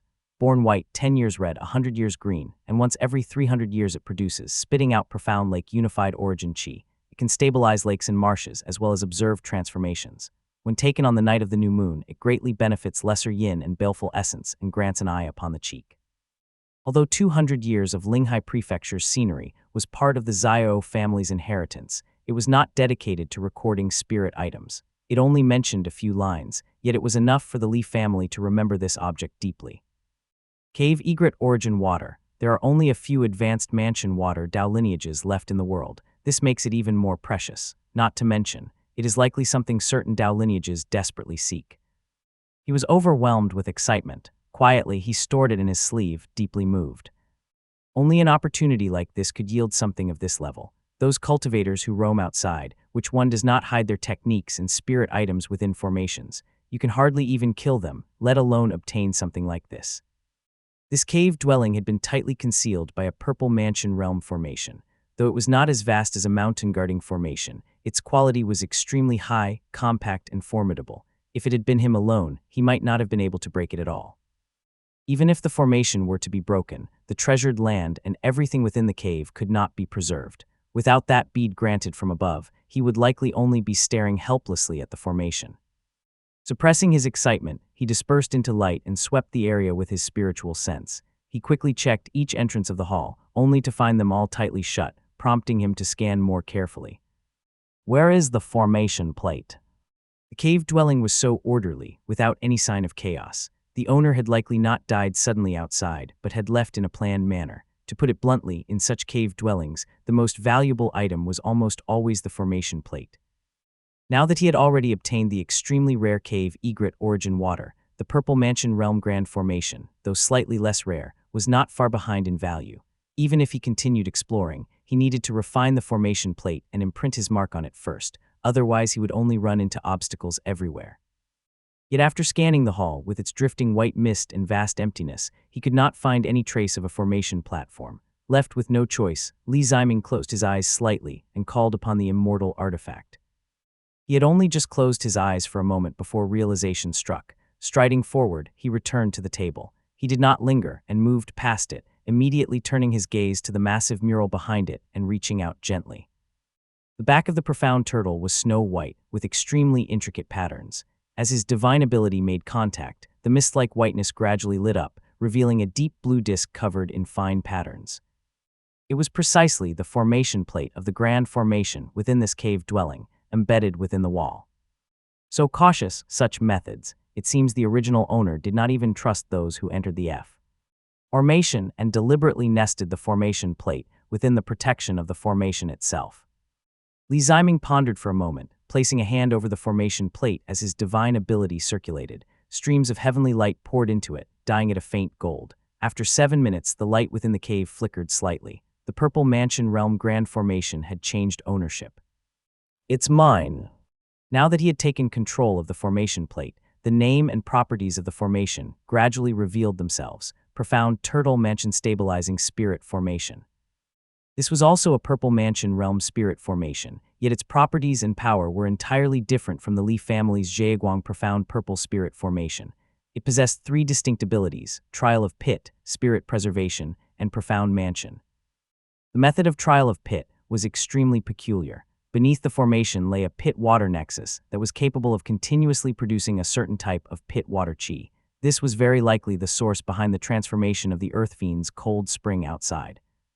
The method of spirit preservation concerned the central pool. Over time, it would continuously condense wall-sinking water. Once the pool was filled for over 100 years, it would produce a portion of white feather spirit material. The final ability, Profound Mansion, normally gathered the surrounding earth veins, water veins, and spirit veins, twisting them into a single foundation for the Profound Mansion. This enhanced spiritual energy, and when attacked, all damage taken by the formation would be redirected onto this foundation. In other words, all 3 abilities lacked any active offensive function. Even the final defensive ability felt almost perfunctory, as if added as an afterthought, leaving Li Ziming inwardly shaken. The intent behind this cave dwelling is too obvious. Every aspect was crafted according to the owner's will for a specific purpose. If the owner truly dictated whatever ability they wanted, then the formation's creator is no ordinary formation master. To condense Purple Mansion Realm spirit material, just the thought is enough to stir desire. It is something beyond the understanding of people today. However, precisely because these abilities were so demanding, even someone like him who did not understand formations could see that both Trial of Pit and Spirit Preservation were built upon the final Profound Mansion. All transformations relied on the interaction between earth veins, water veins, and spirit veins. If the location changed, the first 2 abilities would likely fail. As he compared it with the Li family's Zheguang Profound Purple Spirit Formation, Li Ziming gained a deeper understanding. He quietly looked at the formation plate before him, filled with emotion as he thought, the Zheguang Profound Purple Spirit Formation. At home is the Li family's Purple Mansion Realm Formation. This one belongs to a true Purple Mansion Realm figure. It serves a different master. How could they be the same? Chapter 1470, Underneck Feathers I. Li Ziming rose and landed atop the white pool at the center, anticipation in his eyes. As he extended a hand, his spiritual sense connected to the Grand Formation. "Rise." The water in the white pool immediately rippled. The words "feather transformation" at the bottom of the pool shone brightly. 6 streaks of light leaped up from within, rushing one after another into his palm and transforming into 6 pure white long feathers. Each feather measured 15 centimeters long and was entirely snow-white. Though they were feathers, each one seemed cast as a single piece, like polished silver, with edges sharp as blades. The faint glow of mana within the cave dwelling illuminated fine scale-like patterns across their surface that rippled like water. Mansion Water Purple Mansion Spirit Material Underneck Feathers. Li Ziming immediately took out a jade box and briskly placed the 6 underneck feathers inside. Then he drew up a portion of wall-sinking water and gently sealed it within as well, to nourish the Purple Mansion Realm spirit materials.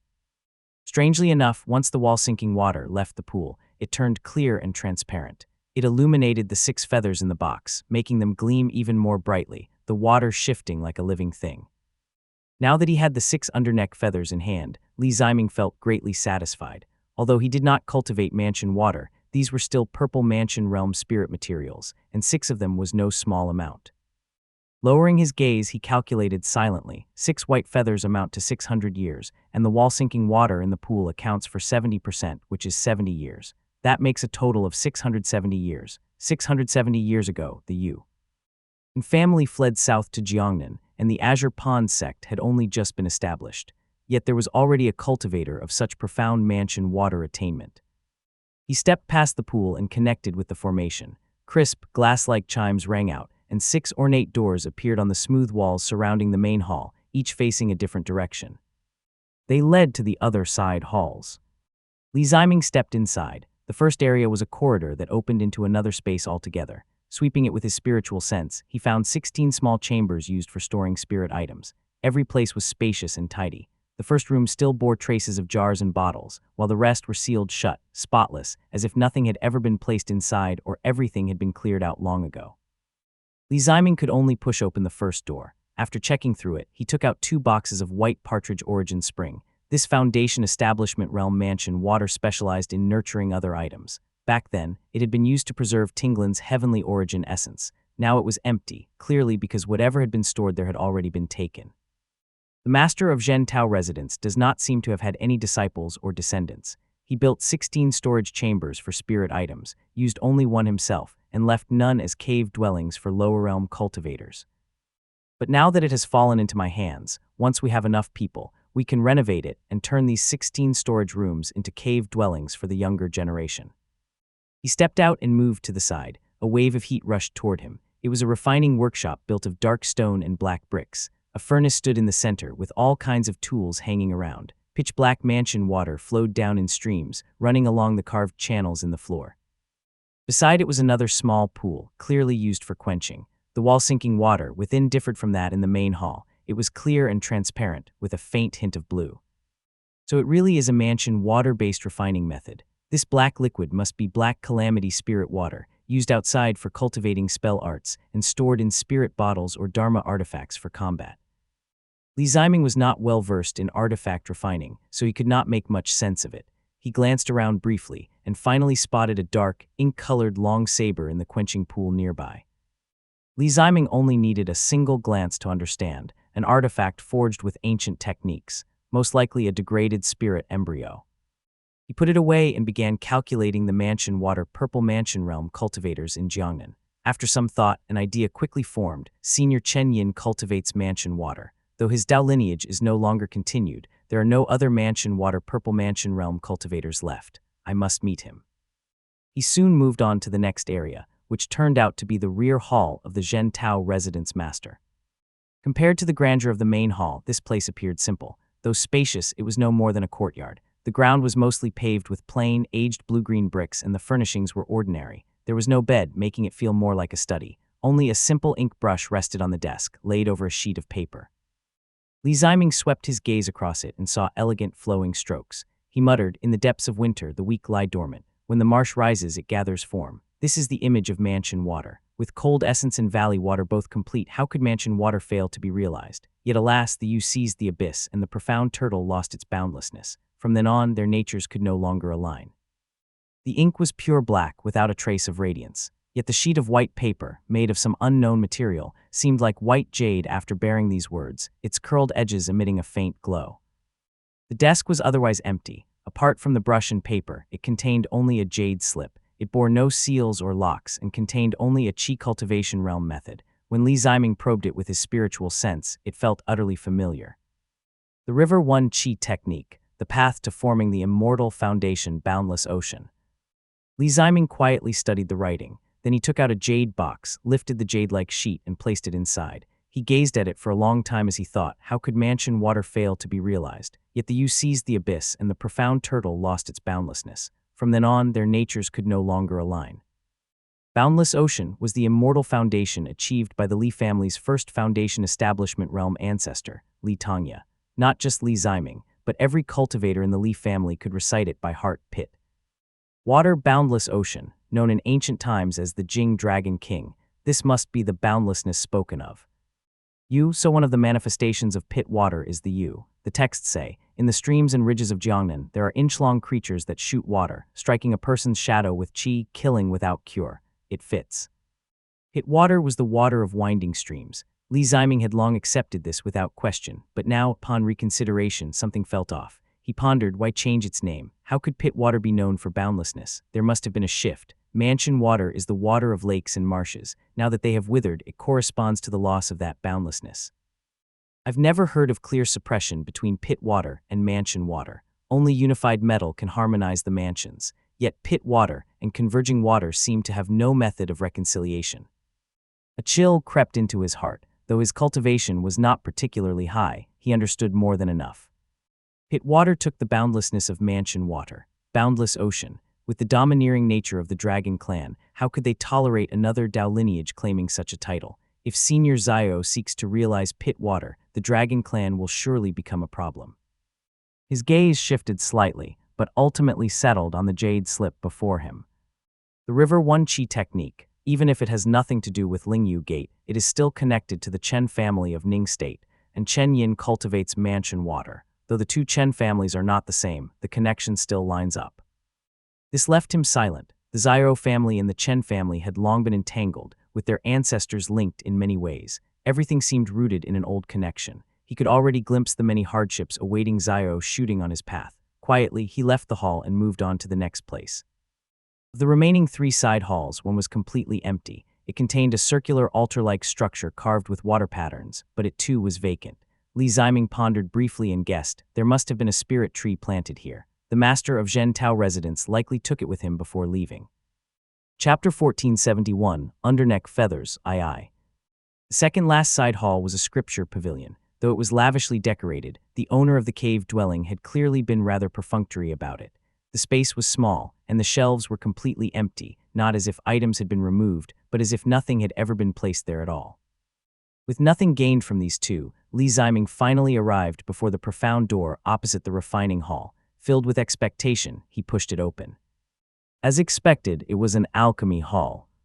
The place was vast, adorned with patterns of mansion water. At the center stood a blue-gold pill furnace that rose upward like a pagoda. At each of its 6 corners were roaring profound turtle statues, each 3 to 4 times taller than a person, their mouths facing the furnace and emitting a faint glow. The moment he stepped inside, the surroundings lit up. The lamps cast rippling lake-like light, interweaving and reflecting as they filled the entire hall with shimmering waves of waterlight. What a fine pill furnace! Li Ziming's eyes lit up at once. He stepped forward, placing a hand on the furnace as he carefully sensed it. As expected, it uses a mansion water alchemy method, thought Li Ziming. The central furnace was called Broad Lake. It was not a single Dharma artifact, but a composite structure formed by assembling multiple artifact components. Combined with the formation, it formed a complex embedded alchemical formation system. The 6 profound turtles statues at the corners were also part of the whole. If Li Ziming's guess was correct, once the furnace was activated, the statues would immediately spew mansion water, channeling it into the central furnace to assist the refining process. If the owner used a mansion water alchemy art, then this furnace could rival a purple mansion realm 1. It would be somewhat inferior for ordinary fire refinement, but still far beyond the treasure-relevant furnace. He circled it with great care, studying the structure of the Broad Lake alchemical formation as astonishment filled his heart. Could this cave dwelling have belonged to more than one purple mansion realm cultivator? Unless one was born with such knowledge, how could anyone achieve such mastery in both alchemy and artifact forging? He walked down slowly, fully satisfied, restraining the urge to ignite the furnace and test it, secretly delighted. He muttered, although this furnace uses mansion water, which likely won't harmonize well with pit water, making it hard to squeeze more out of Master Dingyang, it will surely be useful in the future. He left the alchemy hall th a full harvest and returned to the main hall. Though the spiritual qi here was not as rich as the realm of sun and moon radiance, it was already an extravagant resource for the younger members of the clan. Smiling, he walked up to the pool and gazed at the rippling feather transformation pool, pondering for a moment. The spirit preservation function can condense wall-sinking water. After 100 years, it fills a pool and transforms into the purple mansion realm spirit material Underneck Feathers. A thoughtful expression appeared on his face. His figure vanished on the spot, turning into light as he entered the artifact hall. In an instant, he returned, having gathered the entire pool of wall-sinking water used for quenching, compressing it into a sphere of water in his palm. With a flick of his finger, Li Ziming sent the wall-sinking water, sinking down, pouring it all into the feather transformation pool. Must I wait for it to condense on its own? Can't I gather wall-sinking water myself and pour it into the pool? Sure enough, as the water level rose and gradually filled the pool, its color began to fade. The clear and transparent wall-sinking water turned pure white upon entering. The formations within the cave dwelling began to operate rapidly, the foundation of the profound mansion taking shape as various mystical effects spread and influenced the water in the pool. Based on the feedback from the formation, Li Ziming estimated that it would take only 1 year for this batch of underneck feathers to fully condense.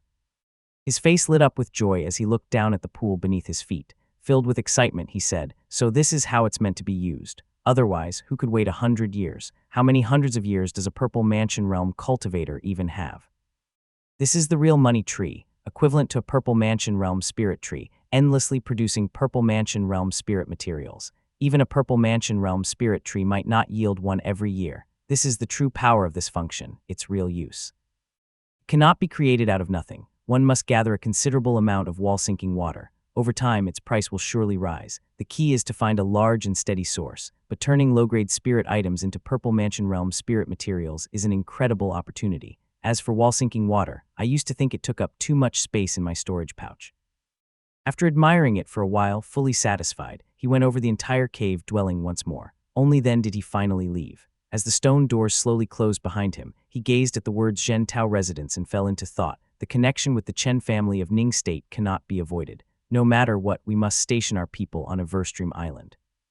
After all, this Purple Mansion Realm formation was rooted in the land itself and could not be moved. Even if numerous formation masters of the Supreme Yang Dao lineage worked together, they likely could not relocate it while preserving its functions. The only option was to send people here. Moreover, there is a baleful lake outside that isolates spiritual qi, forming a natural barrier against Purple Mansion Realm cultivators. He moved through in a streak of light, not forgetting the Earth Fiend's cold spring at the bottom of the baleful lake. Diving into the water, he indeed saw thick black ice forming below. The pit water qi produced by the trial of pit function swept across the surface like rolling gray winds, continuously transforming the Earth Fiend's cold spring into nether-binding baleful fluid. He realized that the foundation of the profound mansion of the profound turtle mansion stabilizing spirit formation was precisely located at the Earth Fiend's cold spring. The water vein, earth vein, and spirit vein had merged into one. Both the Earth Fiend's cold spring and the baleful lake were products of this profound mansion foundation. It wasn't because a natural baleful lake existed here that the formation was established. Rather, the formation itself created the lake over 100 years. This barrier devoid of spiritual energy had been planned from the start. With the 3 veins fused into one, if anyone forcefully breaks the formation, the entire cave dwelling will collapse. Not only the cave egret origin water, even the halls inside would not survive. Formation mastery is truly miraculous. Li Ziming examined the foundation of the profound mansion in disbelief, silently marveling, this is the work of someone beyond the mortal realm. Even Taoist Master Zimu, the most accomplished in Jiangnan, might not be able to create something so seamless and natural. After taking a few more glances, he swept the area with his spiritual sense, estimating that there were 3 or 4 portions of Earth Fiend's cold spring beneath the black ice. Seeing O particular treasures, he transformed into light and traveled through the earth veins, emerging above ground shortly after. Outside, the night wind howled, the sea was pitch black, and scattered lights flickered across the island. In high spirits, he rose into the air as a streak of light and headed back. This time, his excuse for leaving had been to head to the southern border in search of spiritual flames. Naturally, he could not return so hastily. With plenty of time to spare, he entered the Great Void, circling southwest as he flew toward the southern border. Chapter 1472, Boli King I. The river roared as wind and rain gathered along the banks. Northern monks clustered like dense black dots, covering the dim, brooding temple. The young man in crimson robes and armor rode in on flames. He paused briefly outside the grand formation before swiftly shooting toward Glacial Cloud Peak. The plum blossoms looked wilted beneath the dark wind and rain, while the tall Taoist master stood before the courtyard, his gaze heavy. "Father!" Li Jianqian bowed and greeted him respectfully, his golden eyes solemn. The moment he finished speaking, another pair of golden eyes turned from the shadows. They met for an instant, then both looked away, and his father asked, "How is it?" After completing the salute, Li Jiangqian replied, "Father, Jiangxia has already gathered and organized the personnel. He has joined forces with those from Grace Covenant Gate and Purple Smoke Gate and is now stationed in the wilderness. Taoist Master Tinglin has personally arrived." Good, Li Xiaowei nodded. At the moment the two banks stood in opposition. Master monks and monks frequently moved south to conduct harassment raids. Li Jianglong guarded the northern bank, Li Jiangxia was in the wilderness, and Li Jiangqian held his position on the lake, each fulfilling his role. But Li Jiangqian paused briefly before saying again with slight hesitation, "We have received news of fourth brother. He is in Simen Prefecture, and is currently on his way back." Li Xiaowei officially had 5 sons. 3 had already succeeded in reaching the Foundation establishment realm and held important positions. The fourth, Li Jiangliang, was also outstanding, gifted with exceptional innate ability and personally taught by Qi Juyan since childhood. He had now reached the stage where he could break through to Foundation establishment realm, yet he often preferred to travel outside and rarely stayed at home. After years in seclusion, Li Xiaowei had returned upon breaking through and becoming a Taoist master, which had forced the child to head back toward the lake. Li Xiaowei had never interfered much with his children's choices and usually let them do as they pleased, showing little concern. But seeing the unusual look on Li Jiangqian's face, he said, "Speak." Li Jiangqian lifted his robe and knelt before him, saying softly, "I have heard that fourth brother has brought a woman back from outside. Her surname is Yang. It is due to our failure in gathering intelligence that we remained unaware for so long. Only after he personally wrote a letter did we learn of it. I ask for your forgiveness." Li Xiaowei finally frowned slightly and turned to glance at his son as he asked, "Which Yang?" Li Jiangqian lowered his head and said, "Father, she is of imperial descent." Li Xiaowei narrowed his eyes slightly and said softly, "Then you cannot be blamed." The Yang family was not only of imperial descent, but also one of the few families clearly linked to the underworld's judiciary. Even now, Yang Tiania remained unknown to the outside world. Mutual affection might be possible, but if one were to claim it was an accidental romance, Li Xiaowei did not quite believe it. He simply composed himself and said with a nod, "Imperial descent or not, it is a suitable match." At the side, Li Jianglong lowered his gaze, and Li Jiangqian bowed in silence. It was clear both felt somewhat uneasy.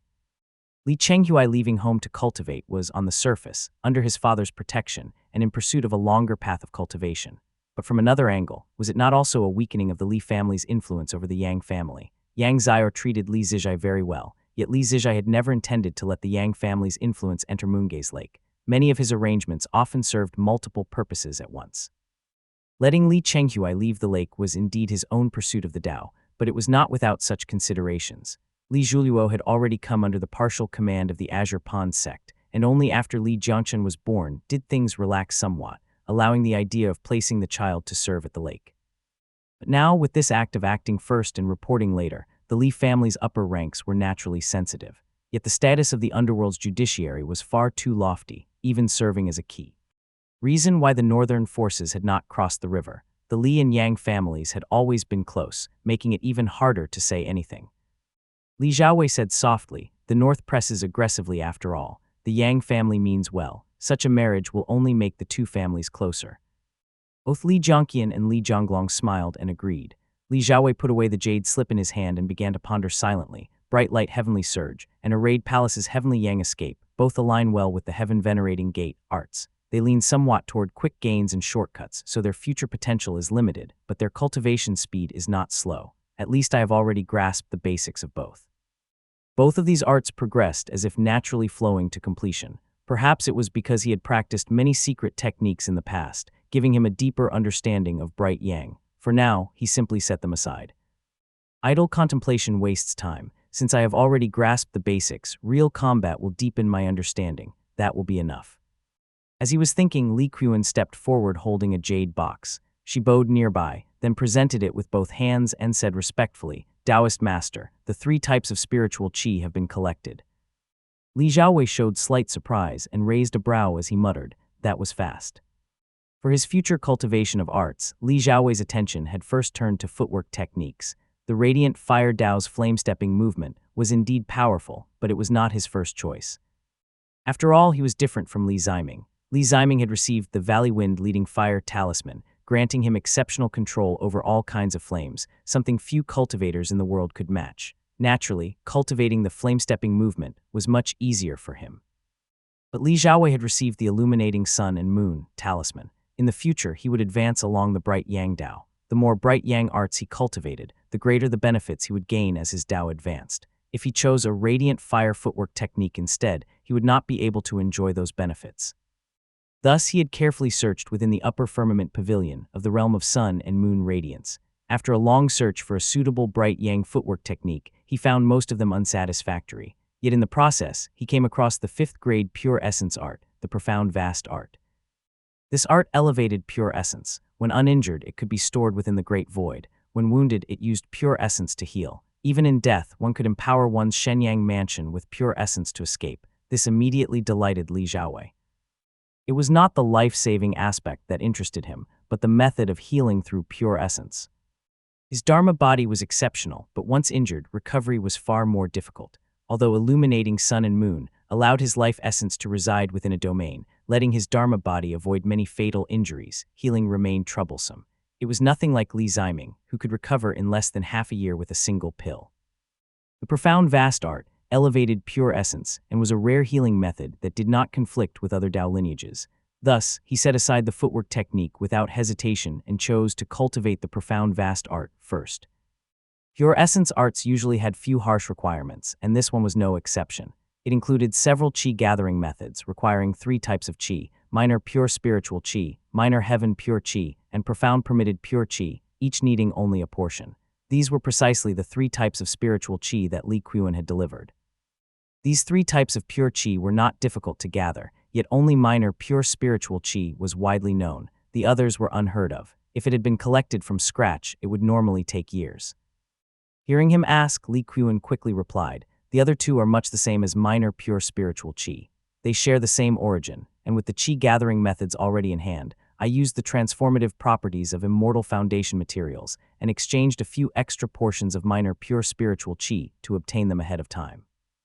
Not having to wait was naturally a good thing. Li Xiaowei nodded in satisfaction. Just as he was about to speak further, he suddenly lifted his head, sensing something. His figure instantly dissolved into light and vanished.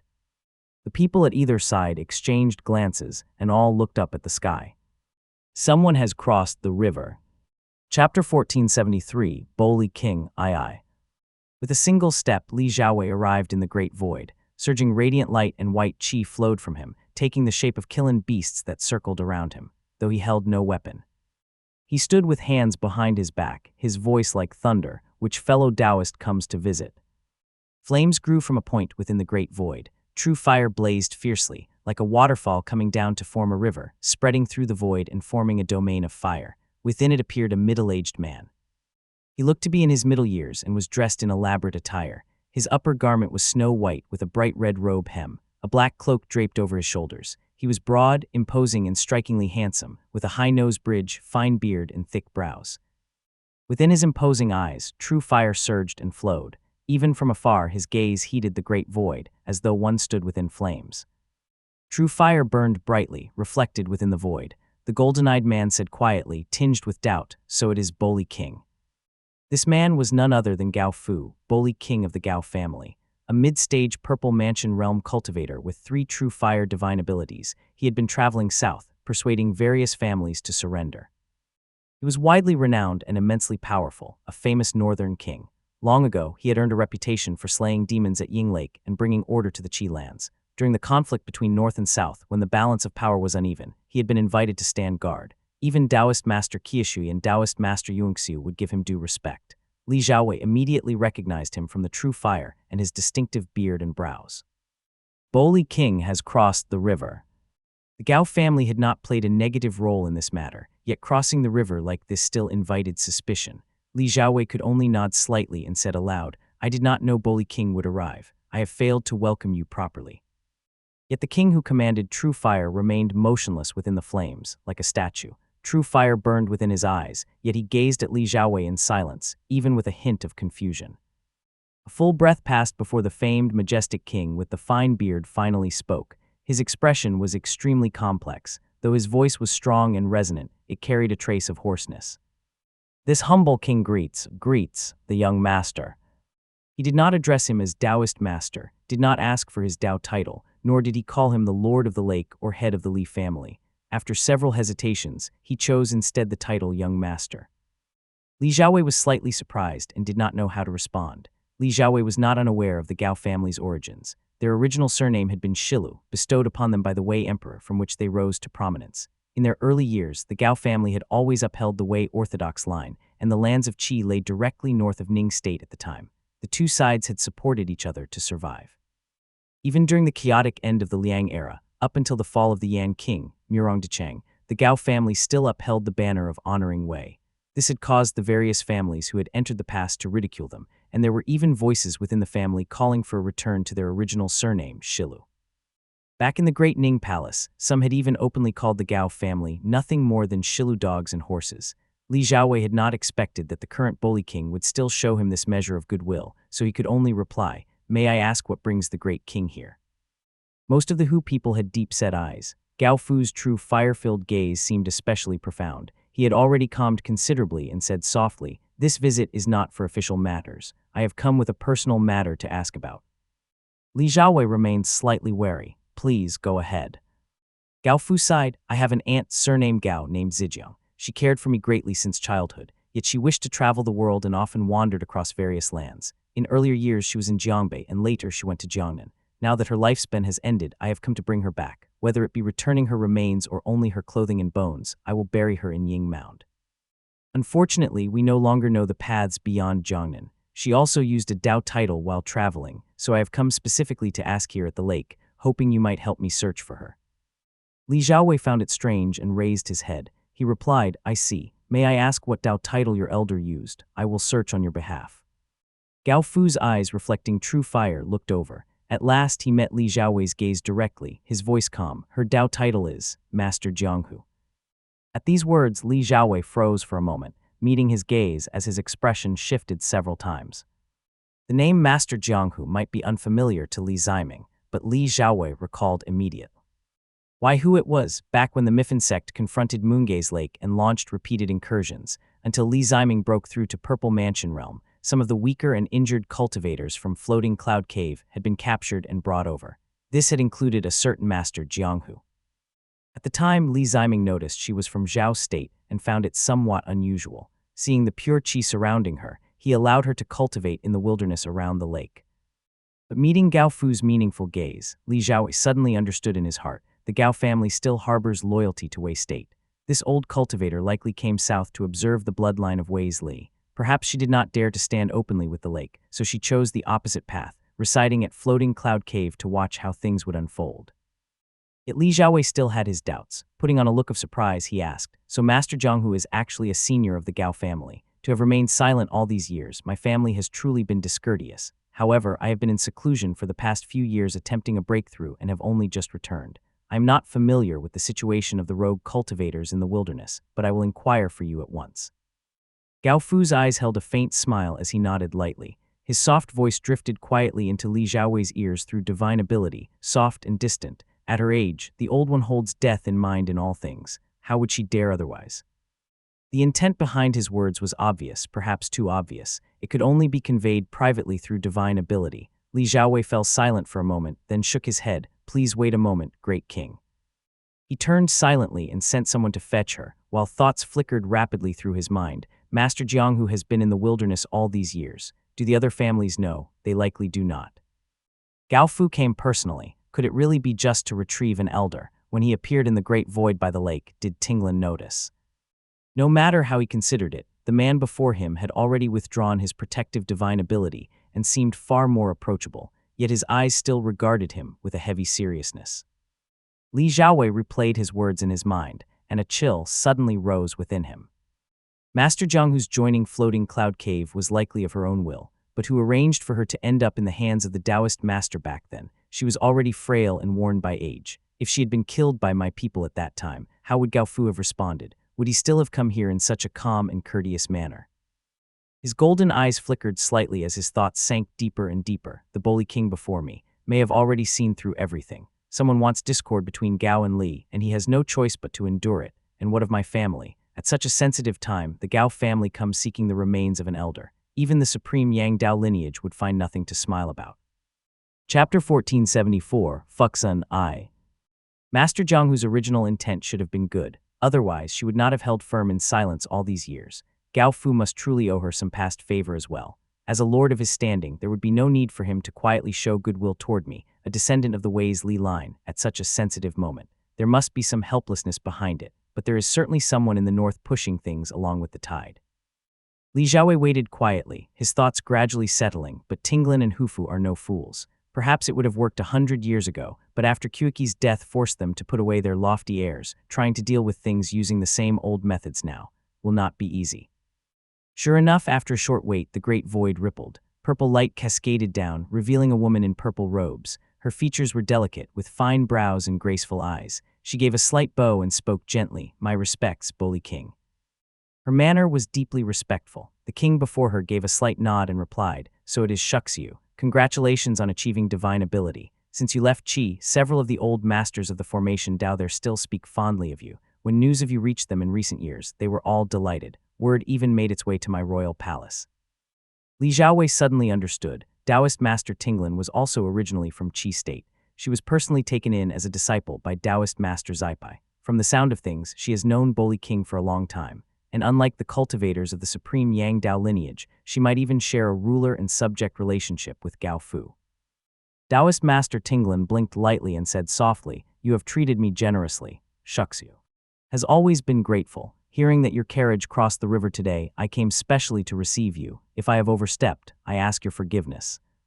With a gentle gesture, the three of them stepped through the great void and descended onto a cliff by the river. There, facing the sandy shore and the surging river, a pavilion stood guarded by two attendants. As they landed within it, Li Xiaowei quietly let out a breath of relief. It had to be said, Tinglin had arrived at just the right time. Only she could properly host Gao Fu. Otherwise, the two would have remained in an awkward standoff within the great void, all while having to consider the stance of the supreme Yang Dao lineage. The woman had effortlessly taken control of the situation. After taking her seat in the pavilion, she began preparing tea and said softly, "Boli King, since you have traveled south, has the matter been settled?"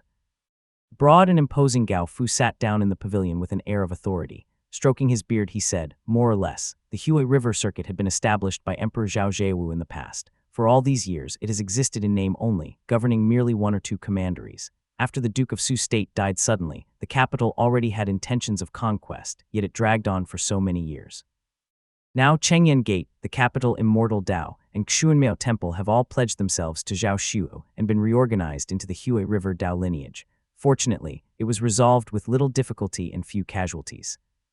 In truth, Gao Fu's southern journey was a conciliatory gesture toward the three immortal gates. It was also the result of disunity among the Buddhist cultivators and mutual constraints among the various factions. It was already the best outcome one could hope for in such circumstances. Tinglin held little resentment toward Gao Fu and simply asked softly, "I wonder, how is the pavilion of profound order recorded among the three sects of Jiangbei?" There seemed to be no sense of division between north and south, as Gao Fu calmly sipped his tea and replied, "Taoist Master Chengyun of the Chengyun Immortal Gate cultivates Zheng metal. His Dao lineage has now been verified. It traces back to ancient cultivators and falls under Daoxuan. Taoist Master Yehui of the capital Immortal Dao cultivates the capital Guard Dao. His lineage is even clearer, and undoubtedly part of the Daoxuan Dao lineage. As for Taoist Master Sumian of Xuanmiao Temple." Gao Fu's expression grew solemn as he paused briefly. "I know this Taoist Master Sumian. It is said in the mountains that he has taken Qi Qiuxin to the outer sea to find a place for secluded cultivation, to help her break through to the Purple Mansion realm. Even the Grandmaster's statue was taken with them, leaving behind only a handwritten letter." With a hint of amusement, he said, "When the Buddhists come, we turn to the Buddhists. When Qi State comes, we turn to Qi. Should the Taoist gate fall in a single day, we relocate to Jehu Peak." Li Xiaowei frowned slightly to himself and thought, Sumian does have some ability. At the very least, he foresaw long ago that it would be Gao Fu who came south to settle matters. As for when Qi State comes, we turn to Qi. Boli King was, in fact, the king of Qi. However, there was once a Qi emperor whose end was far from good, and the Gao family has no Dao lineage blood inheritance from him. Naturally, they could not use the title of Qi, so they adopted the name Boli instead. And Jehu Peak is precisely the spirit mountain formed from Changxi's death. After all, Xuanmiao belonged to the Tongxuan Dao lineage and held no strong stance between north and south. It had even formed ties with many northern cultivators. With its Purple Mansion realm expert away, no matter what turmoil arises, Xuanmiao Temple would not face a truly disastrous outcome. The final fallback Sumian left for them was that mountain. Li Xiaowei merely frowned, while Tinglin began offering thanks. Soon, a group approached from the cliffside. Chen Yang came forward carrying a box of gold and iron and said respectfully, "My respects to all the Taoist masters."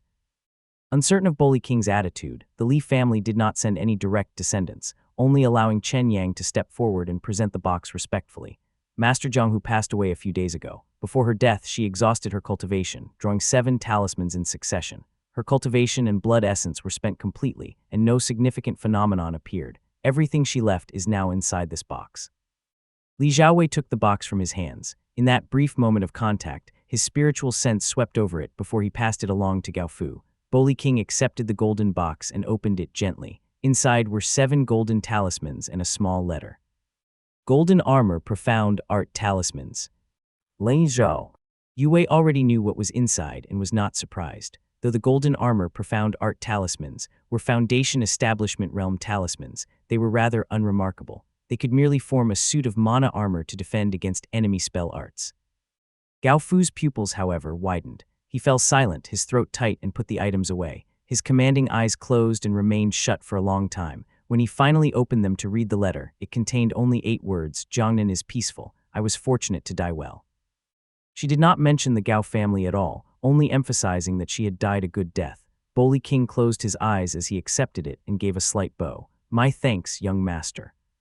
He spoke no further, instead stepping into the great void and vanishing. Li Xiaowei bowed in farewell. Beside him, Tinglin flicked her finger lightly, and a purple curtain of light instantly enveloped the pavilion. She said softly, "Fellow Taoist Mingwang is indeed no ordinary figure." "My respects, senior." Light flickered in Li Xiaowei's eyes as he replied, "Thank you for resolving the situation." At his words, a chill rose in Tinglin's eyes. She closed them and let out a heavy sigh. "If I hadn't come, this would have turned troublesome." She seemed somewhat vexed and said quietly, "I did not know that Senior Gao Zijiang was within your esteemed family's territory. Fortunately, your family handled it well. Otherwise, I would not know how to account for it now." Li Xiaowei's gaze darkened as he asked, "Does the Gao family have a divine ability cultivator surnamed Shilu?" The question carried deep meaning, striking directly at the core of the issue. Li Xiaowei did not know the internal workings of the Gao family, but the will of a Purple Mansion realm cultivator was always absolute. Boli King clearly held old favor toward the Wei's Li line, yet there were still opposing voices within the Gao family. There was only one possibility. The opposition also came from a Purple Mansion realm cultivator. There is one, perhaps even more than one Purple Mansion realm cultivator within the Gao family who wishes to restore the Shilu name and sever ties with the Wei state. They likely used Master Zhanghu's status as an elder to compel her to cross the river. This just happens to align with the North's need to sow discord. With both sides applying pressure, it led to Boli King's move south. If Gao Fu had not come personally, then it would have been members of the Gao family bearing the compound surname Shilu. The situation would have turned extremely ugly. That is why he had to come himself.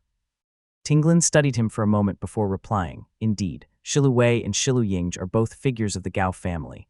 Over the years, the Gao family has always had entanglements when it comes to serving Wei. Being from the land of Qi, she naturally understood the matter well. Otherwise, she would not have rushed over so urgently. A cold light flashed in her eyes as she said softly, "Senior Zijiang holds great prestige. In her remaining years, her only wish was to see the descendants of Wei. If anything had happened to her in your hands, or if she had been mistreated in the slightest, the northern factions would likely have immediately sent a Shilu Purple Mansion realm cultivator south to cause a great disturbance and seize the chance to sever ties between the Gao and Li families at once. But after waiting and waiting, Master Zhanghu remained safe in your household. She still had a breath left, could discern right from wrong, and even left behind her final words. They had no choice but to settle for the next best move, forcing Gao Fu to come in person. On one hand, it stirs discord. On the other, this planted peace has instead turned to target Boli King himself. She had only laid out half the scheme, yet Li Xiaowei already understood. His eyes narrowed as he picked up the thread. The northern factions have just joined forces to scheme against the Buddhist cultivators and reap the benefits. Now retaliation has already arrived, forcing Boli King to cross the river, yet no one is paying him any mind. The depth of their internal scheming and mutual harm is clear for all to see. In the current awkward situation for Wei's Li, Boli King, as a foreign surnamed king of Zhao state, already had to bear significant suspicion. Yet when facing the Wei's Li line, he remained courteous. Still, this same Bully King, Gao Fu, was a man of loyalty and gratitude. Even in the same situation, he refused to utter even a simple fellow Taoist. Bully King, together with Master Jianghu, bears no ill will toward my family. Master Jianghu's original intent was merely to take a look at us. Tinglin nodded lightly and said softly, with things as they are, word will surely spread throughout the Hue River circuits that the Gao family harbors ties to the Wei's Li line. Th. Is as far from a good development for Bully King. Li Xiaowei clasped his hands behind his back and gazed at the surging river below the mountain. After a long silence, he said softly, Bully King carries himself with great presence. He has just persuaded the 3 immortal sects and holds little hostility toward the south. Naturally, there are many who wish to drive him away. They will not tolerate him for even a moment. Taoist Master Tinglin took a sip of tea in the pavilion and finally let the matter pass, asking instead, why is Zhejiang not here? Li Xiaowei understood what she meant. Had they known of the current situation beforehand, it would have been better for Li Ziming to come personally. But first, they had not known that Gao Fu would come south, nor the significance of his journey, making it impossible to prepare. Second, Li Ziming was not present. Thus he said, my senior is seeking spiritual flames. He has already gone to the outer sea and will not be able to return anytime soon. Spiritual flames, Tinglin showed a trace of confusion and replied, is it being sought for you? There is no need to be so urgent. Seeing the concern in her expression, Li Xiaowei considered briefly and replied, no, it is for a hereditary secret technique that requires radiant fire to perform. Since we have yet to obtain it, he has gone out to search for clues. Only then did Tinglin understand. After some thought she said, when it comes to radiant fire, it is known that only Hangzhou Dao Gate in Yue State possesses a portion. As for Wu State, the Qing family once had it as well, but they are all proud and aloof. Spiritual flames are not like ordinary items and are difficult to obtain through exchange. She spoke of radiant fire, but in truth, as long as his family obtained a portion of spiritual flames, they could likely exchange it for radiant fire using the yang nourishing technique. However, Li Xiaowei understood its value and did not reveal it lightly. He simply shook his head with feigned disappointment. Tinglin, however, took it seriously and said, I previously suggested he look into the southern border. He could try there. I will also make some inquiries on my end. Once I have news, I will inform you. Li Xiaowei was somewhat surprised and nodded. Just as he was about to take his leave, Tinglin said softly, these past few days, Zhugong's injuries have continued to worsen. Compounding injuries are already troublesome, and a few days ago her Dharma body even showed signs of collapse. It cannot be treated in the short term. Back in the Eastern Sea, Hengxing already held great dissatisfaction toward her and refused to have anything to do with her. A few days ago, Hufu examined her, but it proved difficult to handle. This time, I came originally to seek out Zhejiang. Li Xiaowei frowned to himself. He was not familiar with Zhugong, nor would he make decisions on Li Ziming's behalf. He was even less inclined to get involved further, so he replied, my senior will not be gone for long. When he returns, I will be sure to inform him. Tinglin nodded silently and soon departed from the pavilion, leaving Li Xiaowei standing in the mountain wind. Below him, the river surged, jagged rocks jutted out, and white waves crashed endlessly. Only when the sun finally set did he let out a long breath. Who can truly be Frey? Chapter 1475, Fuxun II. Southern Border. Mountain ranges rose and fell, dense forests spread endlessly, birds wheeled through the skies, and hordes of demons howled. Ridge upon ridge of demon mountains pressed against one another, demon kingdoms bordering demon kingdoms. Li Ziming crossed tens of thousands of kilometers, traveling from Scarlet Pristine Sea to the Southern Sea, then from the Southern Sea to Shawang Kingdom, circling past the Paiyu Kingdom, and flying all the way to the countless demon ridges bordering the Great Western Plains. Along the way, slaughter ran rampant and blood stained the land. In the nearer regions, there were still several kingdoms ruled by Purple Mansion realm cultivators, but deeper in, demons truly reigned, governing vast territories. The local people were emaciated like cattle and sheep, fleeing in panic, while demonic creatures, fat and well-fed, rode in tall carriages, racing past in arrogance. There were many natives, yet none spoke the language of the Hua people. Each used their own tongue, and their habits had grown close to those of demons. They did not recognize cups or chopsticks, eating only with their hands. Many practiced a form of Buddhist teachings, though they could hardly be considered monks. With a brief glance, Li Ziming understood. Buddhist methods are indeed effective. They let people wait calmly for death, hoping for a better next life. Even these demon kingdoms favor them. Seen this way, these natives lived miserable lives. In the north, commoners sought only death, yet at least they had land to cultivate, But here, everyone was numb across the 4 regions, surviving by begging scraps from demonic creatures. It was worse than the north. Demonic creatures were not skilled in formations, so there was little to fear in these lands. Li Ziming traveled through the Great Void and soon arrived at Zipo Kingdom. The kingdom was resplendent, built around a towering mountain. Unlike the pavilions and courtyards of Jiangnan, it was filled with tall towers and bell structures. Sacred trees swayed in the wind, bathed in multicolored haze, and countless exotic flowers bloomed across the land. Yet not a single human figure could be seen. Demonic creatures of all kinds moved about in garments, and the place bustled with life. But 500 kilometers beyond the mountain, it was hell. Smoke rose everywhere as countless demonic tribes slaughtered one another, offering blood food to the central city-state. Here, demons enslave demons. There is no trace of the human race. This is a true demon kingdom. Li Ziming descended on a beam of light. A pair of demon generals rode the wind out from within the magnificent tower to greet him. After a single glance, one bowed and gestured for him to wait, while the other turned and shouted into the dark entrance of the tower. A great bell rang from within the tower. 2 rows of demon generals hurried out as clouds surged in the sky and auspicious vapors gathered. From deep within the tower came a loud cry in an unknown language, a chaotic string of shouts. Ao Wu!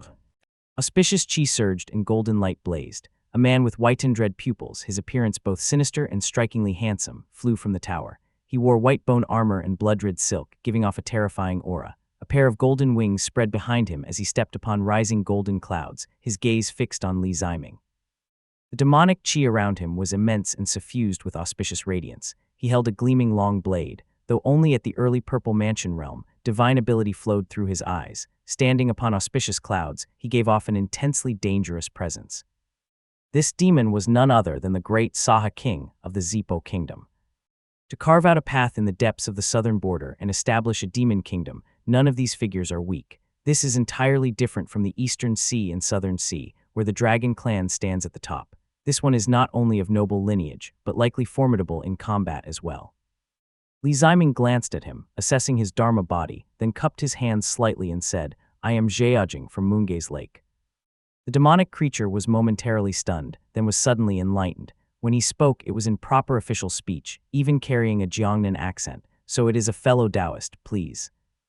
Li Ziming was secretly surprised. This demon clearly understood Jiangnan etiquette well. Instead of inviting him into the tower, he gestured toward a small, colorful pavilion over a pond and said with a smile, I failed to recognize the arrival of a Taoist master. My apologies.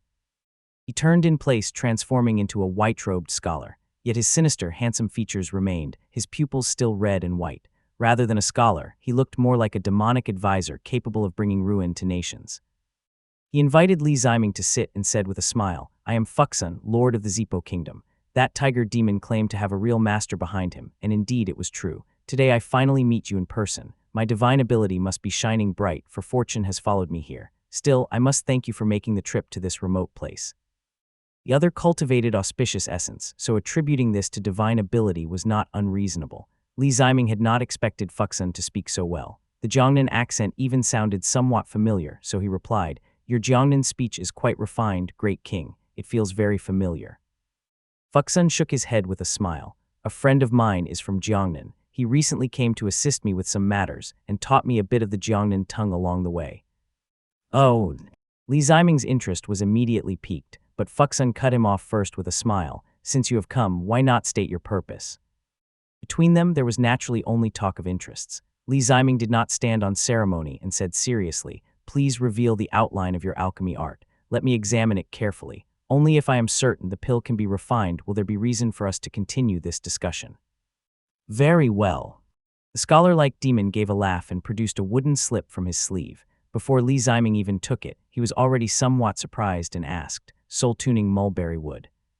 The wooden slip in the demon's hand was indeed made of soul-tuning mulberry wood, and it appeared quite ancient, the old D.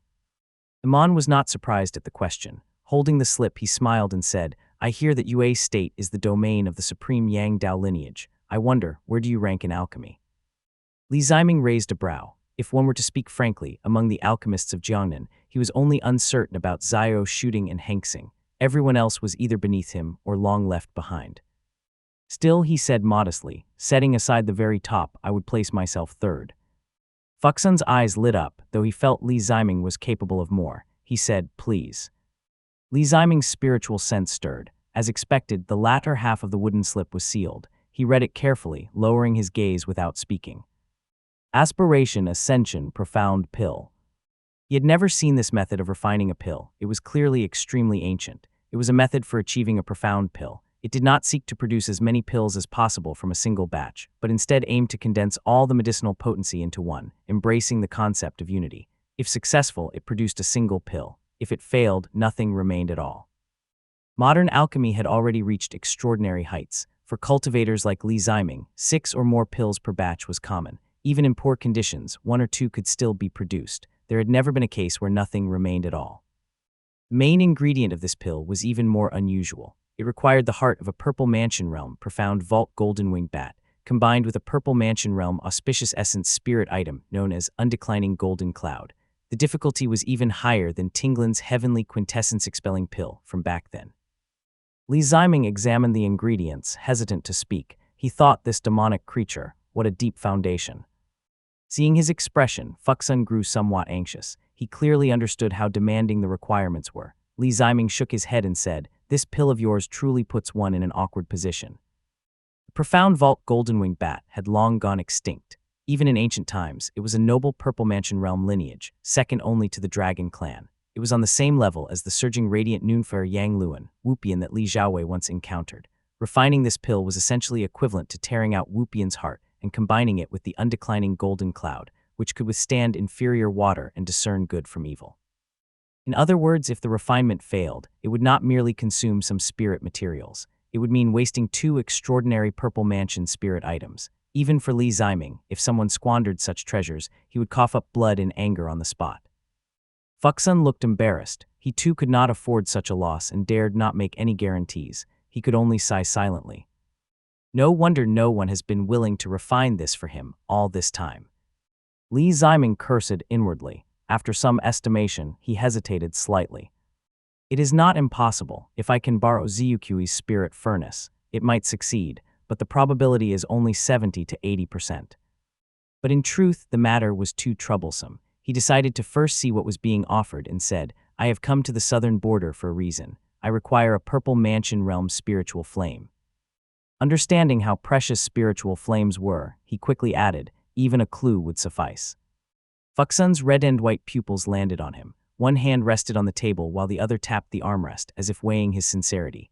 Soon he replied, "To be frank, west of my Zipo kingdom lies the Beijia kingdom. Its ruler is a vermilion bird, and she possesses a fire called White Karmic Fire. If you are interested, kill the bird and take her flame." Li Ziming immediately shook his head. He was no fool. There was no way he would get entangled in the conflicts between these demon kingdoms. He simply said, "I have no intention of killing a demon king or disrupting the current balance. I only seek an exchange." "Then that will be difficult," Fuxun sighed repeatedly, but after looking at him, he was unwilling to let this opportunity pass.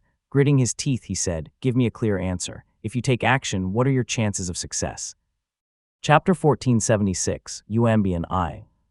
Li Ziming sized him up in secret, remaining seated as he said softly, "This pill is extraordinarily profound, so I trust you understand the difficulty involved.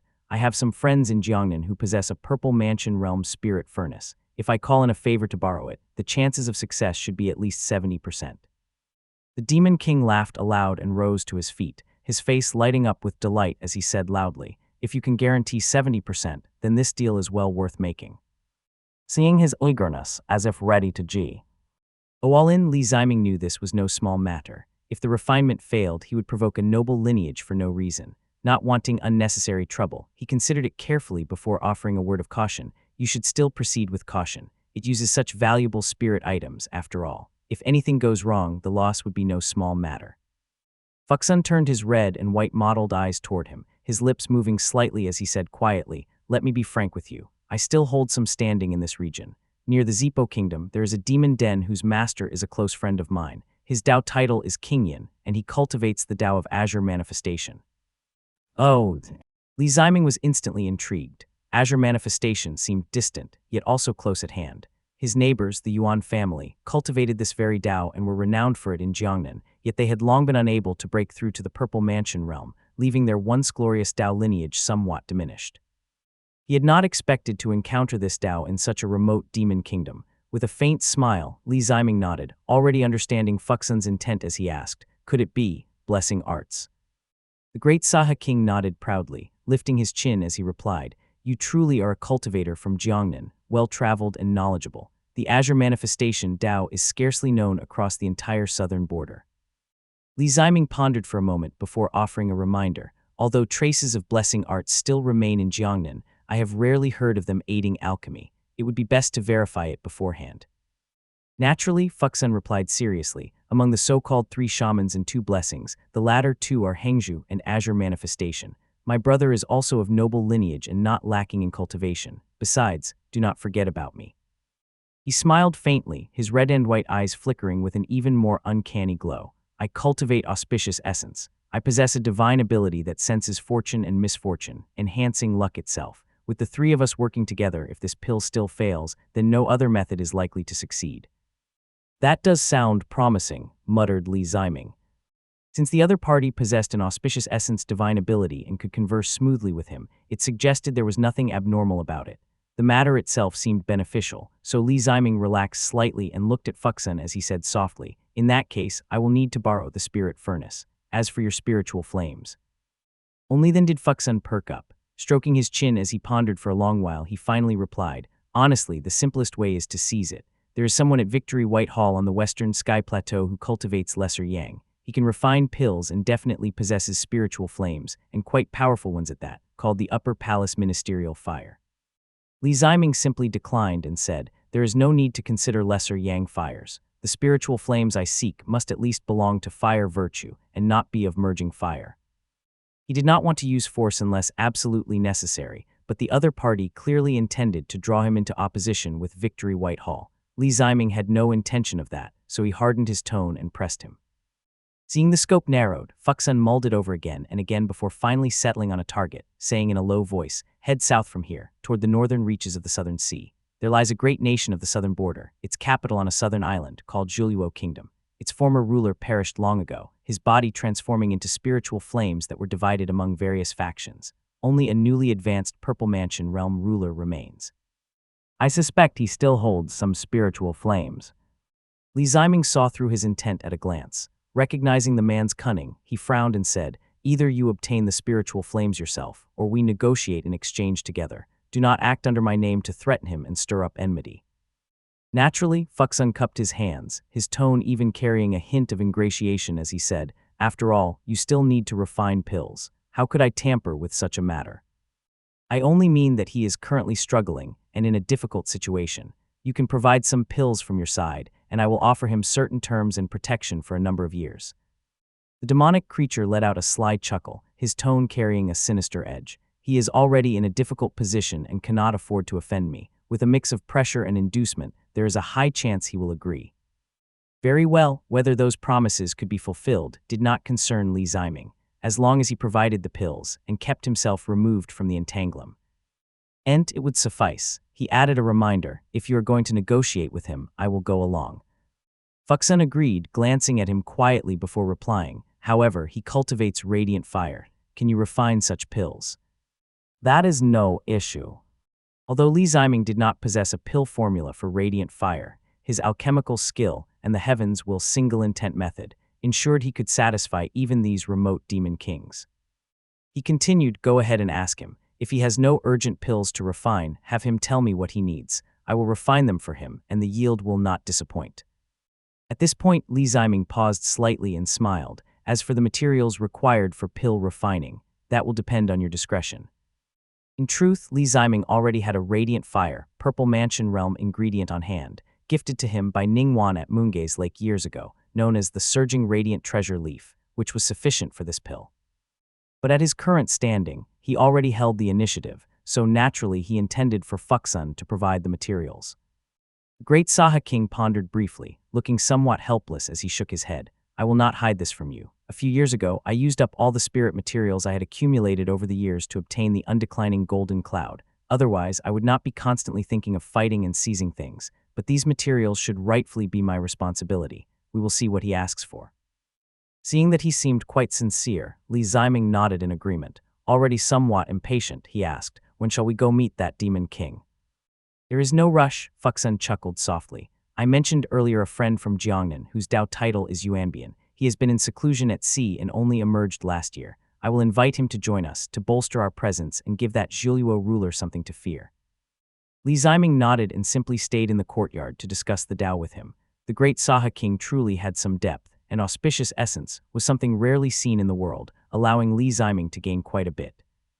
This demon king was not as violent as expected. He was even rather witty and forthright. After a few more exchanges, Li Ziming could still sense how deeply he valued this pill.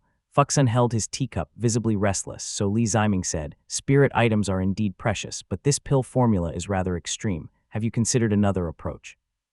Fuxun merely shook his head and replied leisurely, "The undeclining golden cloud is no ordinary thing. In the records of my lineage, a certain true monarch used it before attaining the Dao. At the time, he had just reached the Purple Mansion realm and used 3 clouds and 1 stone, with Supreme Yin as the base, to form a single talisman. Among those 3 clouds and 1 stone were the undeclining golden cloud and the supreme concealed origin." Li Ziming did a quick calculation in his mind and let out a quiet laugh. Just at the Purple Mansion realm, and already using 4 top-tier Purple Mansion realm spirit items to refine a talisman. Far more than that, Fuxun laughed heartily, a trace of reverence in his expression as he replied, "It is said that the Supreme Yin base surpassed even the undeclining golden cloud and the supreme concealed origin. Otherwise, how could he be a true monarch?" He shook his head and continued, "This pill follows the same principle as that talisman, taking the true monarch's talisman refinement as its model. Back then, the true monarch had refined a talisman. Now it becomes a pill. As for the enhancement from Azure Manifestation, even if you had absolute certainty, I would still invite him. After all, one must follow precedent." From the perspective of the pill formula, it was simply a matter of following the method.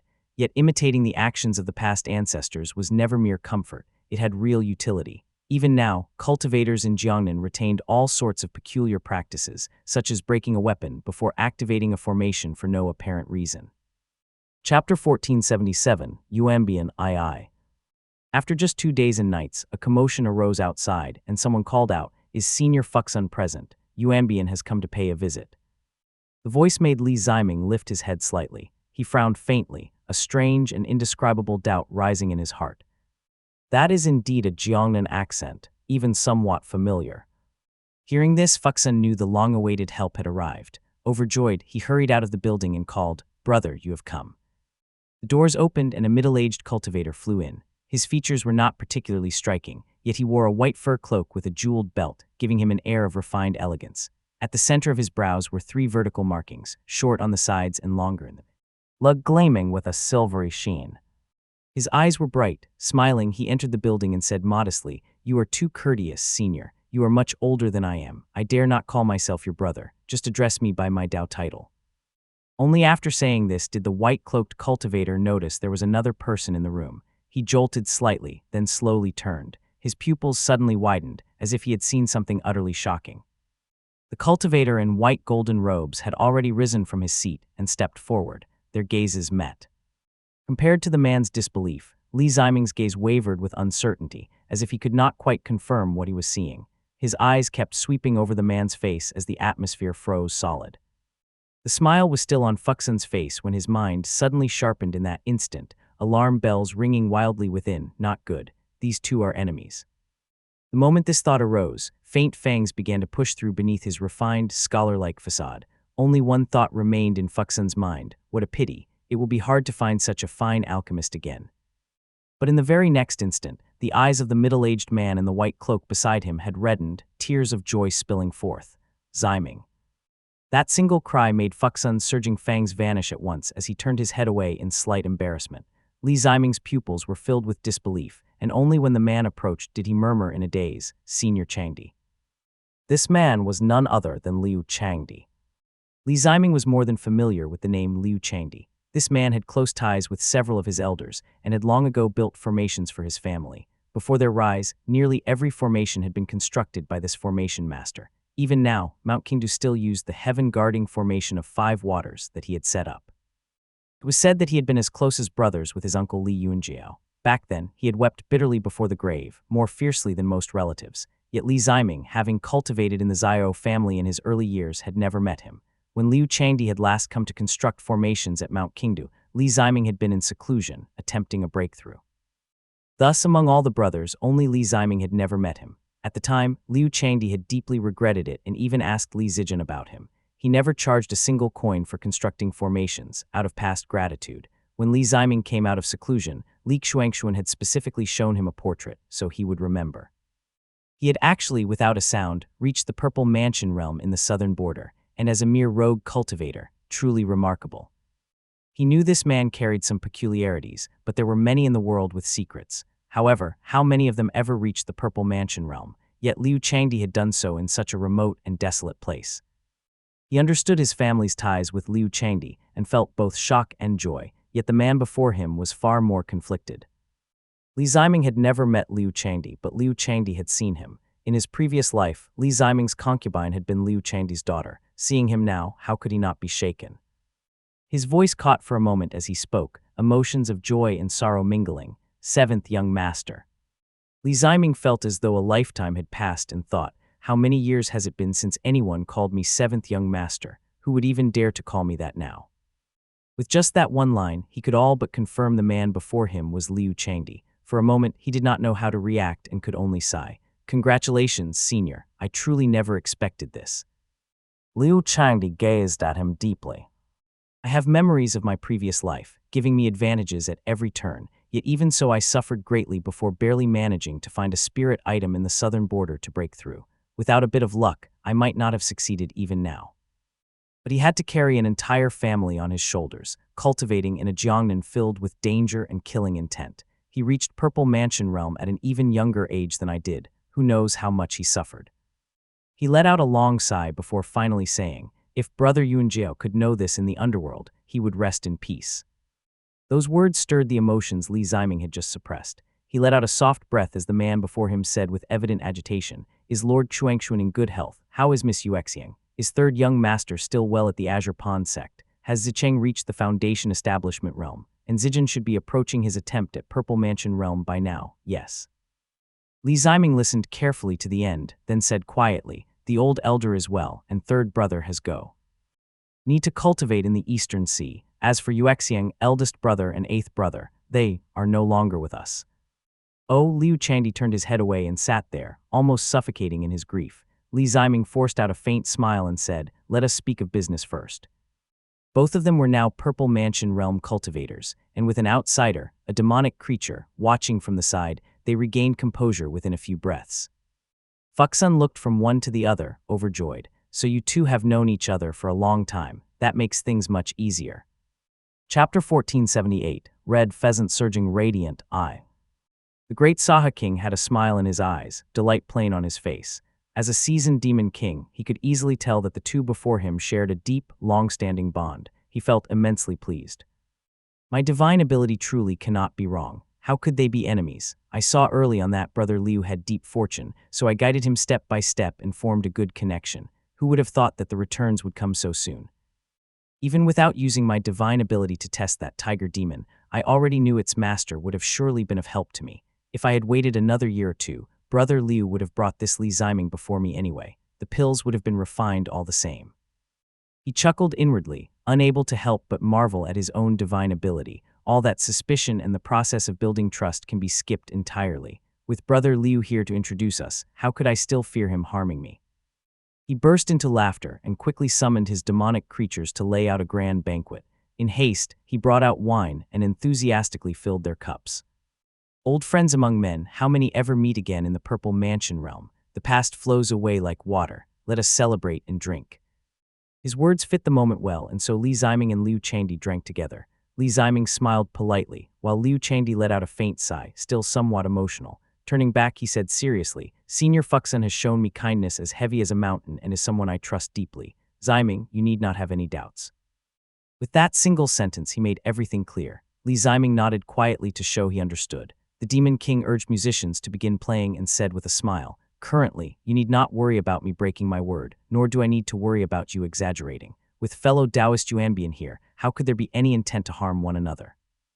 That was indeed true, so Li Ziming nodded in reply. Liu Changdi's reliability was beyond question. Then the Demon King went on to recount their earlier plan in great detail. Grasping Liu Changdi's hand, he said somewhat awkwardly, the two of you are my own people, so I will not speak in empty words. Right now, I am rather short on resources, especially provisions of radiant fire. I hope you can help make up the shortfall. Liu Changdi nodded and said with a smile, "Good." He pressed on his storage pouch and thought for a moment. With a light flick of his hand, he brought out a stone box and opened it. Inside, a red lotus, no larger than a palm, lay on lustrous blue stone. Its bud was just on the verge of blooming, full and rich. A stream of radiant fire energy circled around it like fluttering birds, weaving and gliding through the air. Liu Changdi said softly, "This item is the crimson shearwater heart-linked flower. It grows beneath the nests of chomping birds in the plume-shedding grounds. I obtained it during my travels at the Foundation Establishment Realm and have kept it for many years. It is just right to repay you, senior." "My thanks, brother."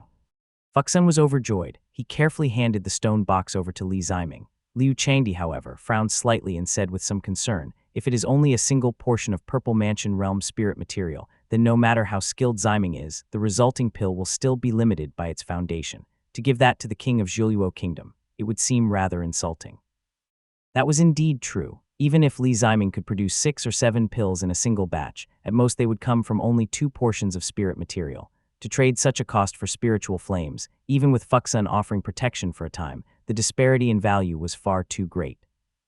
Li Ziming was not worried about other consequences. What he feared was that the other party might truly have some backbone and simply abandon Zhuluo Kingdom to flee. The 3 of them would not dare touch their ancestral foundation, yet Li Ziming's own Moongaze Lake would then be in trouble. Seeing the 2 in a difficult position, Li Ziming smiled for Liu Changdi's sake. He took out a stone box from his sleeve as well and revealed the surging radiant treasure leaf, saying softly, "A radiant fur. E Purple Mansion Realm provision, the surging radiant treasure leaf, fallen from a spirit flower within the Eastern Fire Grotto heaven." At these words, Liu Changdi felt troubled and hesitated inwardly, while Fuxun was overjoyed. "Fellow Taoist, you are truly a straightforward man." Liu Changdi could only send a silent message with his mana, "I will surely make it up to you, Ziming." After settling their arrangements, the 3 did not delay for even a moment. They tore open the great void and rose from the pavilion. Leading the way, Fuxun said, "This demonic creature has some ability. Her name is Hoyang, a pheasant bird that cultivates radiant fire. Her divine ability lies in her beak. Normally, she's not much in a fight, but the move she learned from her elder, that sudden burst of flame, even I would have to avoid it. Once that fire is spent, she is nothing much."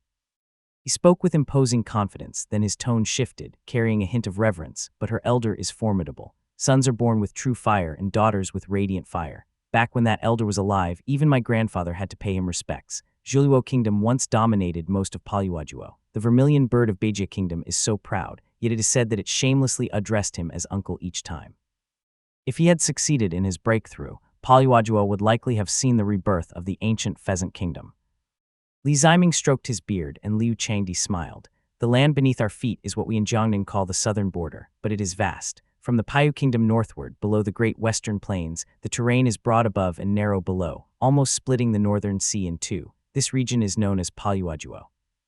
Li Ziming nodded and Fuxun continued. "Back then, he sought to prove true fire. Even the master of the Tongxin tree came to witness it. Unfortunately, he failed at the final step and perished. After his death, his influence vanished, his flames were divided, and Zhuluo Kingdom has nearly been pushed back onto the islands." They had already arrived at Zhuluo Kingdom in the span of a few sentences. Birds filled the land, red cattle roamed draped in cloth, fires burned everywhere, and towering forests glowed crimson. Fuxun tore through the great void, bringing the 2 to a massive scarlet palace where he called out, "Fellow Taoist Hoyang, come out at once." As expected of a lineage that had once been glorious, the palace was even more magnificent than his pagoda. More importantly, when Li Ziming carefully sensed it, he could detect the aura of a Purple Mansion Realm grand formation surrounding it. He nodded inwardly. Ordinary demonic creatures would never have access to formations, but with a great demonic beast in their ancestry, inviting a few formation masters to construct one would not be difficult. He remained composed, but Liu Changdi's eyes lit up the moment he saw the palace. He could hardly move, stroking his chin and looking up as he examined it in detail. After a short while, a red-haired girl in white robes leaped out from the sea of crimson. Her pupils were black and red, flame-like runes dotted her cheeks, and her collar was covered in dense true fire patterns. Her sleeves spread like wings, and she was unexpectedly quite beautiful. A crimson whip was coiled at her waist. Seeing such a grand display, she cautiously stopped before the formation, softened her stance, and said gently, "So it is Senior Fuxun. What has happened?"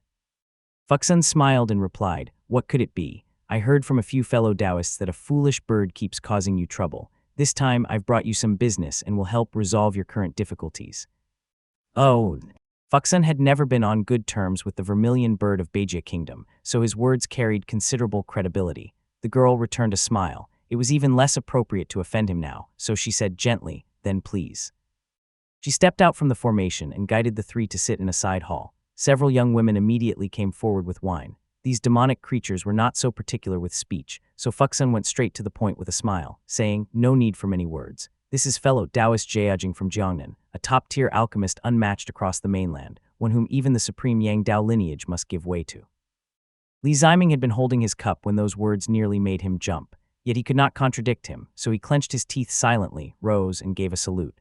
Upon hearing this, the woman's red lips parted slightly, revealing great surprise as she said repeatedly, "I have been most discourteous." To demonic creatures of the southern border, alchemy was a rare art, let alone one who dominated Jiangnan. Huiyang clearly felt a sense of closeness and said with a smile, "If I can receive your help in refining pills, LD be my good fortune." Chapter 1479, Red Pheasant Surging Radiant, II. Fuxun did not even wait for her to finish before he said with a grin, "That is exactly the intention. Fellow Taoist Jiajing urgently needs a portion of spiritual flames and wishes to trade with you. The pills can be negotiated. They can resolve your cultivation obstacles." Huiyang's smile stiffened for a moment. Understanding their purpose, she maintained her expression and said softly, "When my father was alive, there were indeed many provisions. After his death, my elder brother injured me and took all the resources before leaving. Senior is aware of this as well." Fuxun's expression did not change. He continued to smile as he said, "There must be spiritual flames here. With the heavenly pheasant profound attachment formation present, even if the core of the formation were taken, would there not still be a portion of spiritual flames? I cultivate the scroll of fortunate attainments. There are some things I need not say aloud." The atmosphere immediately turned awkward. Li Ziming was inwardly alarmed and thought, "What a strange divine ability. It must be a fate divine ability. Instead of manipulating hearts, it walks the proper path of nurturing fate itself. Who knows what wondrous effects it has?" Liu Changdi was not surprised, though Huiyang's expression stiffened. Li Ziming had long taken note of her radiant fire cultivation, and he said at once, "You overstate it. This exchange carries no other intent. If you are willing, I will provide top-grade spirit pills. Both quantity and quality will not disappoint you." Fuxun turned aside to sip his wine and said quietly, "I will handle the matter of that vermilion bird. Besides, I owe you a favor."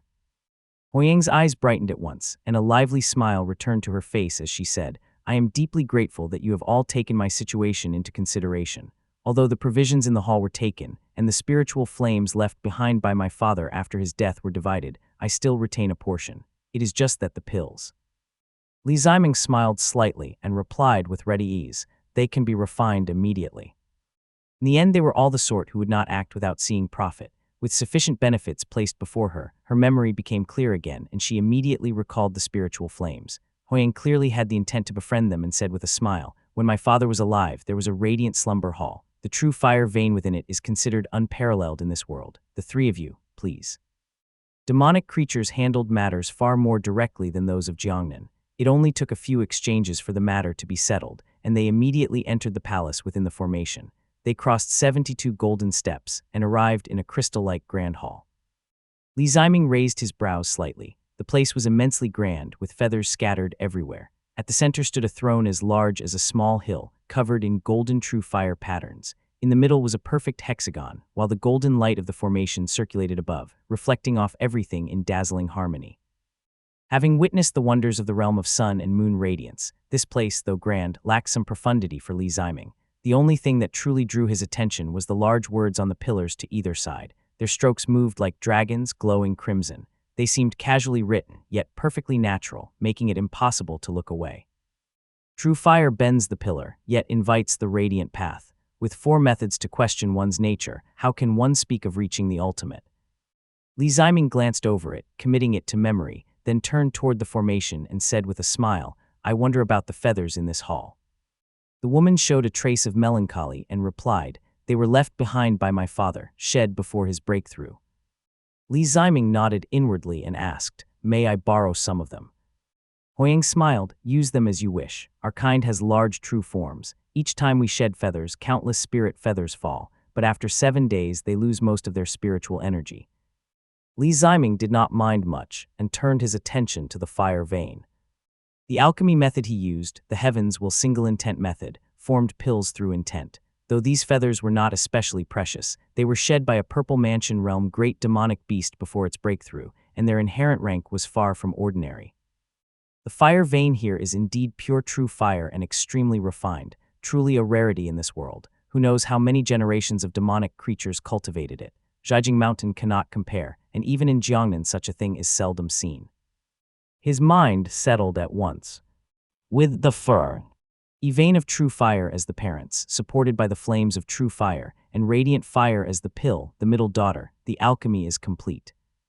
This principle was easy to find, but the balance was exceedingly difficult to control. He took Huiyang's feathers and a drop of her blood essence before having the three stand guard outside. Then he brought out the treasure elephant furnace. Using the intent of parent and child to correspond with the leaf and flower aspects of the surging radiant treasure leaf and the scarlet shearwater heart-linked flower, he ignited the furnace and began refining.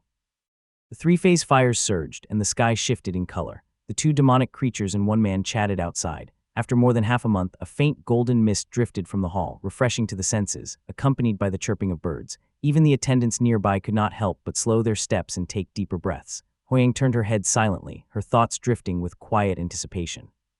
She did possess spiritual flames, but the inheritance left by her elders had long been taken away by her brother. The few treasures she had were already spent. It had been who knew how long since she had used a high-quality spirit pill.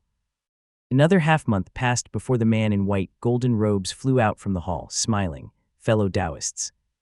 Huiyang shot to her feet. In his hands was a jade box, and upon its golden silk lining lay 8 spirit pills. Each spirit pill was encircled by birds and adorned with radiant feather patterns. Every fine strand of down was clearly defined, emitting a soft glow. If one listened closely, faint chirping could even be heard. All three were filled with astonishment. Fuxun and Huiyang each rejoiced in their own way, while even Liu Changdi stroked his beard and sighed inwardly. Even in my previous life, I knew his alchemy was extraordinary, but after reaching the Purple Mansion realm, he has risen to another level. 8 pills in a single furnace. Calling him the best in Jiangnan may be an exaggeration, but he leaves all others far behind. Li Ziming smiled and said, "This pill is called the Feather-Embracing Heart-Joining Pill. It is a radiant fire pill born from true fire. It perfectly suits your Tao. It can awaken your bloodline, enhance your innate abilities, and harmonize your Tao lineage. It is tailored specifically for you. Others would gain far less from it."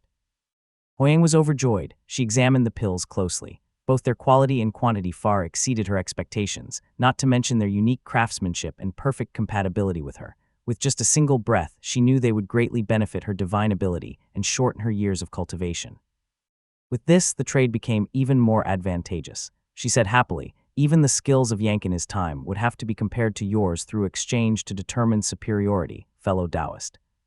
She carefully put away the box, then raised her sleeves, which resembled feathered wings, and lifted them lightly. "Go!" An apricot red flame flew out from her sleeve, transforming midair into a palm-sized apricot red spirit sparrow. Its eyes were black and bright, full of vitality. It perched on her fingertip, lifting its beak to look at the others. Though she knew she had to part with it, spiritual flames were precious. She could not help but stroke the little sparrow's head, saying softly, "This is the Purple Mansion realm radiant fire, the red pheasant surging radiant flame. It transforms baleful forces and harmonizes qi, balances and stirs the profound, embodies the grand qi of the orthodox position, dispels calamities, refines metals, and above all nourishes the spirit and stirs the heart. This flame has been with me for over 81 years. Today, I gift it to you." Chapter 1480, Unified Stored Interlocking Seal I. Li Ziming was overjoyed upon hearing this. A sense of quiet relief rose within him, though he merely nodded with a restrained smile on his face and sighed inwardly. It truly is a strand of radiant fire. It could not be more convenient. Although he possessed the Yang nourishing technique, which allowed most spiritual flames to be converted into one another, he had only used it a few times during the Foundation Establishment realm to transform his family's long-marching fire essence. The cost had been immense, and it had pained him greatly at the time.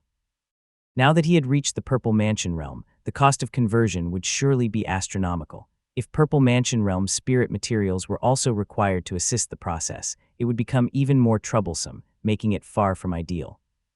Moreover, the number of spiritual flames in the world was limited. Using the Yang nourishing technique too often would inevitably attract unwanted attention. Now that Huiyang cultivated radiant fire and had produced a strong ND of it, this was truly a double stroke of good fortune. For a moment he stared intently at the red pheasant surging radiant flame, unable to look away. Treasures like spiritual flames were desired by all. The human and the demonic creature beside him also turned their gazes toward it, their expressions tinged with envy. The pill had yet to be refined, so this strand of radiant fire should have been kept by Fuxun. However, due to Liu Changdi's presence, Fuxun did not step forward to take it at once. Instead, he hesitated where he stood, making no move. It was clear he was showing respect and intended to hand the spiritual flame over directly. Huiying glanced at the two beside her, then held the red pheasant surging radiant flame in her hand as she began to explain in a steady voice. The red pheasant surging radiant flame is not known for its raw power among radiant fires. It cannot compare to top-tier radiant fires like Folding Burn Radiant Fire or Heavenly Apricot Radiance Rain.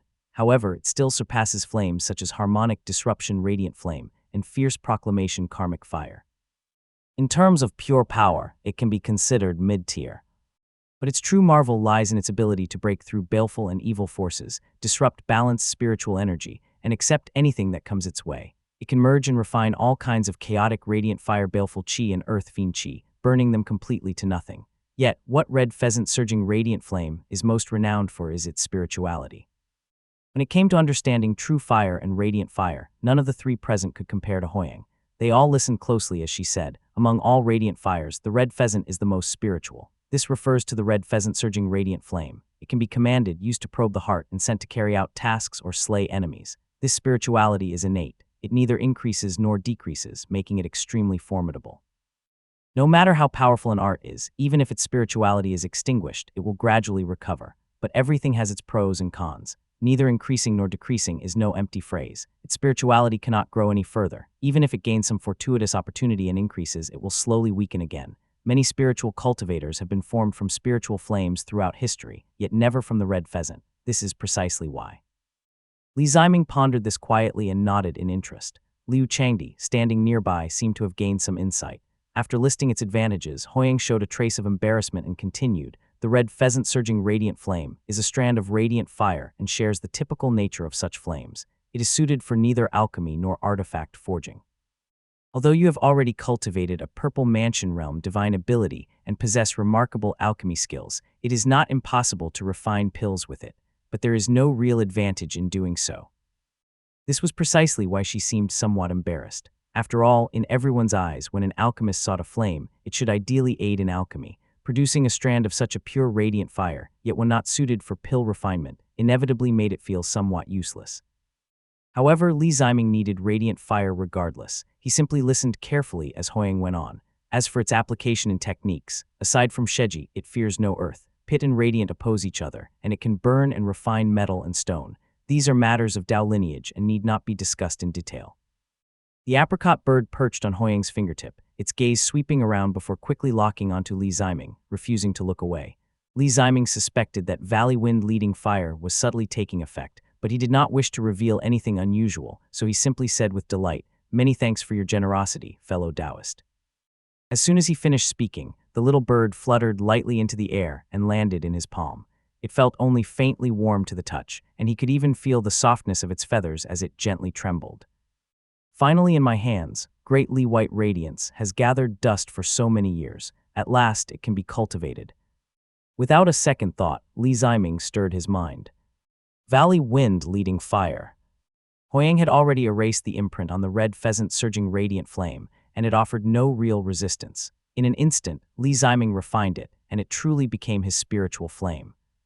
With a flip of his hand, the red pheasant surging radiant flame vanished and reappeared within his Dharma body. It broke through the blazing purple flames and settled into the Juk acupoint. The Juk court was originally the domain of the profound fire of the Three Phases Guard. There should have been some tension. As two purple mansion realm spiritual flames met, yet not a single spark arose as the wondrous power of talisman chi immediately activated.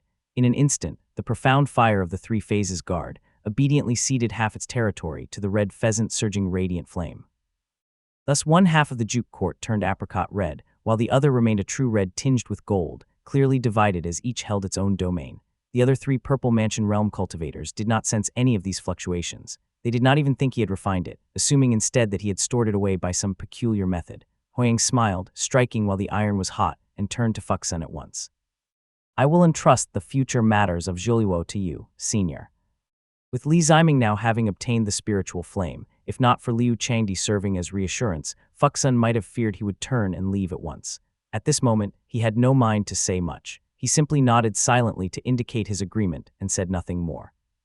Seeing that he was distracted, Hoyang did not linger. She escorted them out of the formation, and before they departed, she looked at Li Ziming with some anticipation. I heard that you have an envoy coming to Paluajuo. If there is a chance, you may leave word in my Zhuluo kingdom. If I obtain suitable spirit materials in the future, I hope you will grant me the honor of refining some pills for me. Certainly, replied Li Ziming.